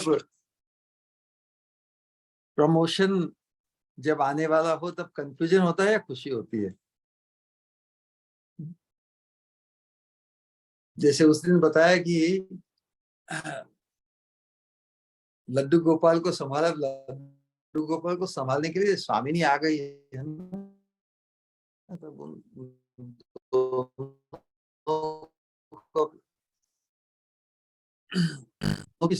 जिस जिस भाव से, जिस ढंग से अपने प्रीतम को सुखी करना चाहती है, तो हम तो, हमारा रोल तो सहायिका का है ना। We must identify with our specific role. हमारा कर्तृत्व क्या है इस धर्म के अंतर्गत हम जो सेवा पूजा करते हैं, इसमें भी हमारा जो कर्तृत्व है वो रिफाइंड नहीं है ना। भगवान कहते हैं कि भौतिक स्तर पर कि जो कर्ता माने खुद को इस संसार में किसी भी कार्य का, वो अहंकार विमूढ़ आत्मा कर्ता हमिति मन्यते। संसार के स्तर पर हमारा जो भी परिचय है, उस परिचय से हम जो भी करते हैं और बोलता मैं करता हूं। जीव का एकमात्र कर्तृत्व भगवत सेवा है। जिस भाव से भी हम राधा रानी के कैंकर्यत्व के भाव में प्रतिष्ठित होना चाहते हैं, राधिकार दासी, राधा रानी की दासी बनकर ही हमारा कार्य है, हमारी सेवा है। उसी भाव को पुष्ट करना, उस भाव में जो अलगाव लावे या उसको विभाजित करे। यदि वैसे वातावरण में या वैसे ट्रेडिशन में यदि हमारी परवरिश हुई है, तो उसको भी एक कर्तव्य बुद्धि से निभाइए। जो उदाहरण दिया अब हमारा आकर्षण राधा रानी के चरणों की सेवा, और उनके इशारे पर हमें जो भी करना है, श्याम सुंदर की सेवा भी उनकी दृष्टि से। हमारा डायरेक्ट कृष्ण श्याम सुंदर से कोई व्यवहार नहीं, राधा रानी के उद्देश्य से। राधा रानी सुखी करना चाहती है ना श्याम सुंदर को, राधा रानी के संबंध से हमारी श्याम सुंदर की सेवा है, स्वतंत्र नहीं उससे। तो हम उस भाव को पुष्ट करते हुए आगे बढ़े। वास्तव में जो मैं कुछ कह रहा हूँ किसी को, मैं अपने आप को ही कह रहा हूँ। इस सत्संग में मुझे कभी ऐसा लगता नहीं कि मैं उपदेशक, मैं अपने आप को ही कह रहा हूँ। जैसे ये प्रश्न है, ये मेरा ही प्रश्न है, मेरा भी रहा। बहुत से ऐसे प्रश्न बहुत से साधकों को आते हैं जो वास्तव में हम सभी के प्रश्न हैं। तो लेकिन शास्त्रों से और हमारे आचार्यों के मार्गदर्शन से हर प्रश्न का समाधान, सचोट समाधान है। एक्चुअली ये कोई नॉलेज या इंफॉर्मेशन नहीं है, ये हृदय में कन्विक्शन उनकी कृपा से ही आता है। ऐसा विश्वास आ जाता है कि कोई भी ऐसी चीज नहीं है जो अनएक्सप्लेन या अनएक्सप्लेनेबल है, अनरिजोल्वेबल है। जब हमारी दृष्टि, हमारी चित्त बुद्धि जब उस राधा रानी के चरणों की किंकरी, चरणों के चंचरी जब हमारी मति बन जाएगी, तब कोई भी अंतराल, कोई भी बाधा जो अभी वर्तमान अवस्था में या प्रश्न रूप में लगती, वो रह ही नहीं सकता उसके सामने। बिल्कुल ट्रांसपेरेंट हो जाएगा। ट्रांसपेरेंट कब होता है कि बीच की कोई चीज बाधा नहीं पहुंचाती, नहीं। तो उसी प्रकार ही हमारे अंतश्चित्त में जब राधिका दासी यदि है अभिमान, ये अभिमान हमारा जब जागृत होकर जब पुष्ट होना चाहेगा, तब हमें बहुत सी चीजें बहुत से सब करते हुए भी हमारी मति तो एक में ही रह सकती है ना। मति जिसमें हो गई, जिसमें प्रीति हो जाती है, फिर हम 1000 काम करते हुए भी क्या उस प्रीति डिवाइडेड होती है? क्या नहीं होती, बल्कि पुष्ट ही होती है। दूसरे कार्यों को हम इतने एक्सपर्टली बिना समय बर्बाद किए या बहुत सी चीजों में उलझे बिना ही, समय बर्बाद किए बिना ही हम क्वालिटी टाइम अपने प्रीति के आस्पद के प्रति हम समय निकाल ही देते हैं, तो वन बिकम्स एक्चुअली एक्सपर्ट। सेवा पूजा के अंतर्गत जिस भाव में या जिस ट्रेडिशन में हम आए हैं, अब हमें राधा रानी की जो किंकरी का क्या स्वभाव होता है, क्या सोचता होता है, उस भाव को पुष्ट करने वाले जो हमारा श्रवण कीर्तन अनुशीलन है, शास्त्र अध्ययन है, विशेष रूप से वैसा ही विशेष रूप से माधुर्य कादम्बिनी और जो प्रेम भक्ति चंद्रिका और प्रार्थना, उसमें इस भाव को पुष्ट करने के लिए, ओत प्रोत करने के लिए सभी सामग्री उपलब्ध है। तो हमारा जो भी सत्संग है सब केंद्र में उसी भाव को पुष्ट करने के लिए। ऐसा नहीं कि हम उस केंद्र से भटक जाएं, उस टारगेट से भटक जाएं हम सत्संग में। तो हम जो उसी सत्संग का हमारा जो मोटिव है एवरी डे, हर बार, कि हम अपने उस अंतश्चिंतित भाव को पुष्ट करें। माधुर्य कांड में तो सभी रसों के बारे में बताया है, लेकिन हमारा लक्ष्य, हमारा गंतव्य वो राधा रानी के चरणों के कैंकर्य की प्राप्ति ही है। ऑलराइट, कोटि धन्यवाद। हमारे गुरु महाराज कहते थे कि प्रत्येक साधक इस मार्ग में आया है वो पर्याप्त बुद्धिमान है। हमारे गुरु महाराज कहते थे every devotee is intelligent enough to know what is right, what is wrong, what is needed, what is not needed. और हम उसको तीव्र द्रुत गति से अपने गंतव्य की तरफ आगे बढ़ने के लिए हम अपनी राह बनाई लेंगे। हरे कृष्णा। श्री गुरु प्रणाम। हरे कृष्ण। और कुछ श्री गुरु, एक प्रश्न था थोड़ा सा, वो मैं ये भगवत गीता पढ़ रही थी, उसमें 13वें अध्याय में थर्ड श्लोक के अंदर एक इस मतलब सेंटेंस है कि श्री कृष्ण हमारे शरीर के ज्ञाता है, हमारी व्याष्टि के ज्ञाता नहीं है। इसका क्या मतलब हुआ श्री गुरु? देखो कहां से कहां जंप मारी। जंप ऊपर मारना है या नीचे की तरफ मारना है?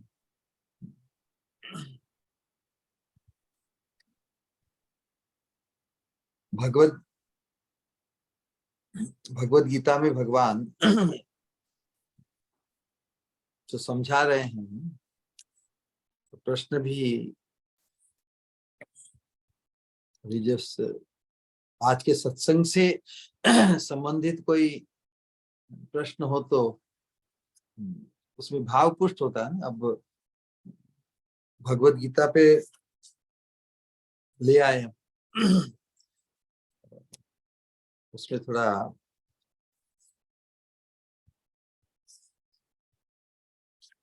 तो 13वें अध्याय के 3रा श्लोक, नहीं यही पूछा ना प्रश्न? हाँ। क्षेत्रज्ञम चापि माम विद्धि सर्व क्षेत्रेषु भारत, क्षेत्र क्षेत्रज्ञयोर ज्ञानम यत्तस् ज्ञानम मतमम। तो प्रश्न क्या है? इसमें ये तात्पर्य में ये लिखा हुआ है कि श्री कृष्ण हमारे शरीर के ज्ञाता है, हमारी व्याष्टि के ज्ञाता नहीं है। ये समझ में नहीं आया। व्यष्टि और समष्टि है ना, दो शब्द होते हैं। देखते हैं क्या लिखे हैं बाद में।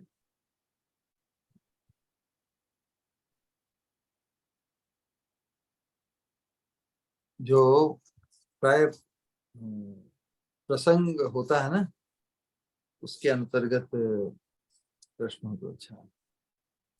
हे भरतवंशी, तुम्हें ज्ञात होना चाहिए कि मैं भी समस्त शरीरों में ज्ञाता भी हूँ, और इस शरीर तथा इसके ज्ञाता को जान लेना ज्ञान कहलाता है।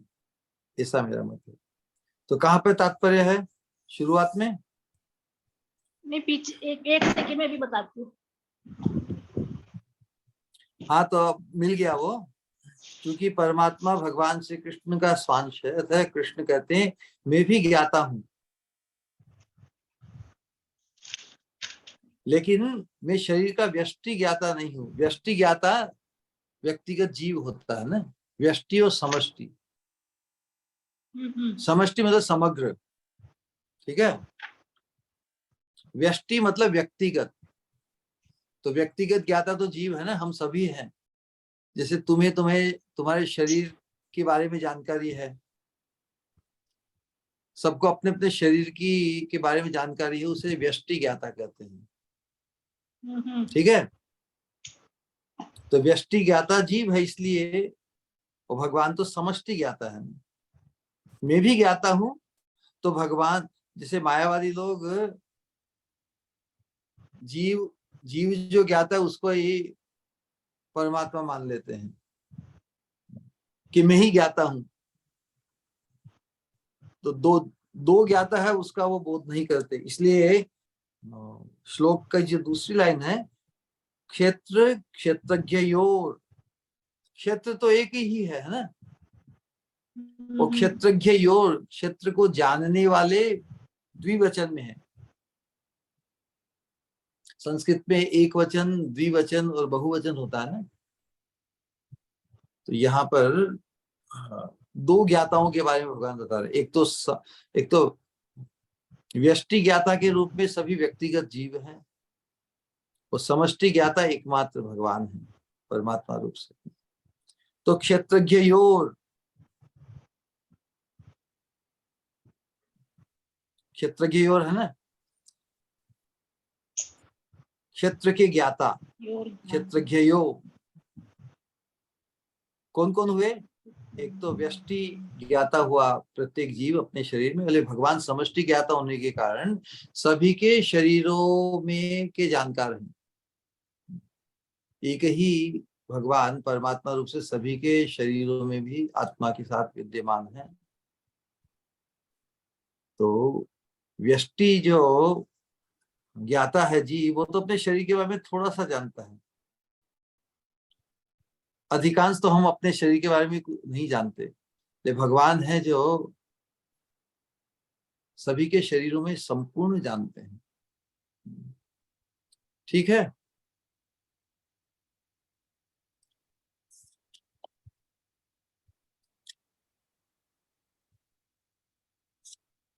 जी Alright. हाँ श्री गुरु सर, हरे कृष्णा। व्यष्टि मतलब व्यक्तिगत, समष्टि मतलब संपूर्ण, व्यापक। Alright. और ठीक किसी है, का तो कोई सवाल है? श्री गुरु, मेरा कोई सवाल तो नहीं है, बस कुछ कहना है, कहूँ?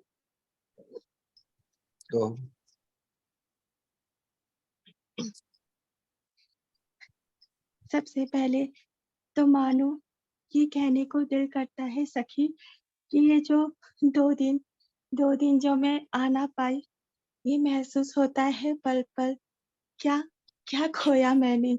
हाँ, क्या खोया मैंने, उसे शब्दों में बयां कर पाना संभव नहीं।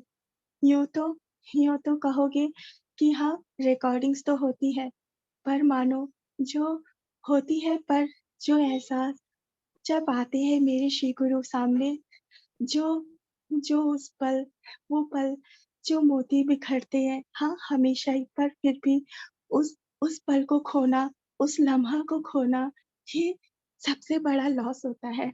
और जो मैंने किया, पर मानो आज आज जब सुन रही थी, तो मानो ऐसा लग रहा था, ना जाने कितनी, हर एक बात में, हर एक मोमेंट मानो ऐसा लग रहा था, ना जाने कितनी लहरें आ रही हैं, एक के बाद एक, और उन लहरों में वो लहरें भरी है, ना जाने कितने अद्भुत मोतियों से, रत्नों से।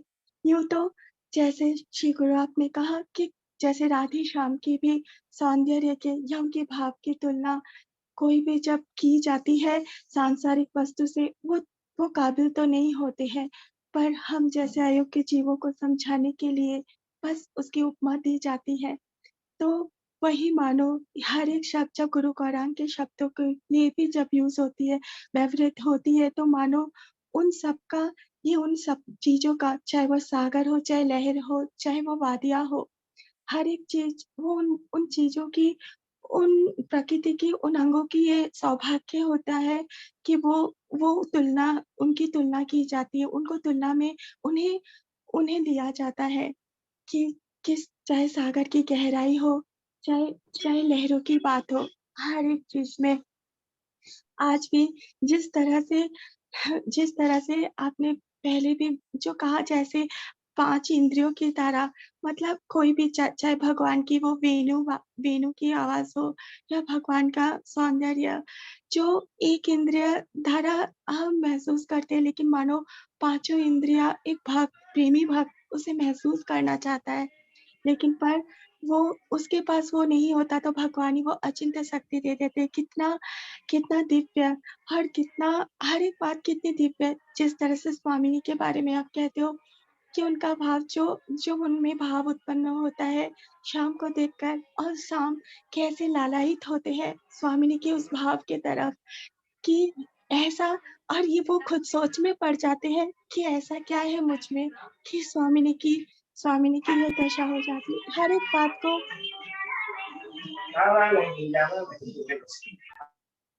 ये महसूस करना या इन सब बातों को महसूस करना संभव नहीं, लेकिन फिर भी जो कण मात्र एहसास होता है शिव गुरु, जब आप कहते हो तो ऐसा लगता है जैसे सब कुछ सही मायनों में एक जैसे आंखों के सामने वो दिव्य छवि बन जाती है कि हाँ, किस तरीके से शाम का सौंदर्य, किस तरह से स्वामिनी को इस तरह से आकर्षित करता है, और किस तरह से वो दुर्लभ चीज महाप्रभु खुद अनुभव करके स्वामिनी के रूप में इस अनुभव करके और उसे वितरण करने आए हैं। और वही चीज वही दुर्लभ चीज आप हमें दे रहे हो। इसकी दुर्लभता का, जो आप हमें दे रहे हो शिव गुरु, उसकी दुर्लभता का तो कुछ कुछ सीमा हो ही नहीं सकती है, क्योंकि ये इतना गहरा है और इतना असीम है कि मतलब उसके असीम शब्द भी मानो इसके आगे तुच्छ लगता है, कि ऐसा लगता है कि कितने कितने अयोग्य हैं हम इसे महसूस करने के लिए, पर फिर भी आप इसे बाँट रहे हो। आपका कोटि-कोटि धन्यवाद श्री गुरु, हर एक चीज़ के लिए, हर एक बात के लिए। जैसे मैं कहती हूँ धन्यवाद शब्द इज़ नॉट सफिशिएंट एनफ, पर फिर भी प्रणाम। हरे कृष्ण।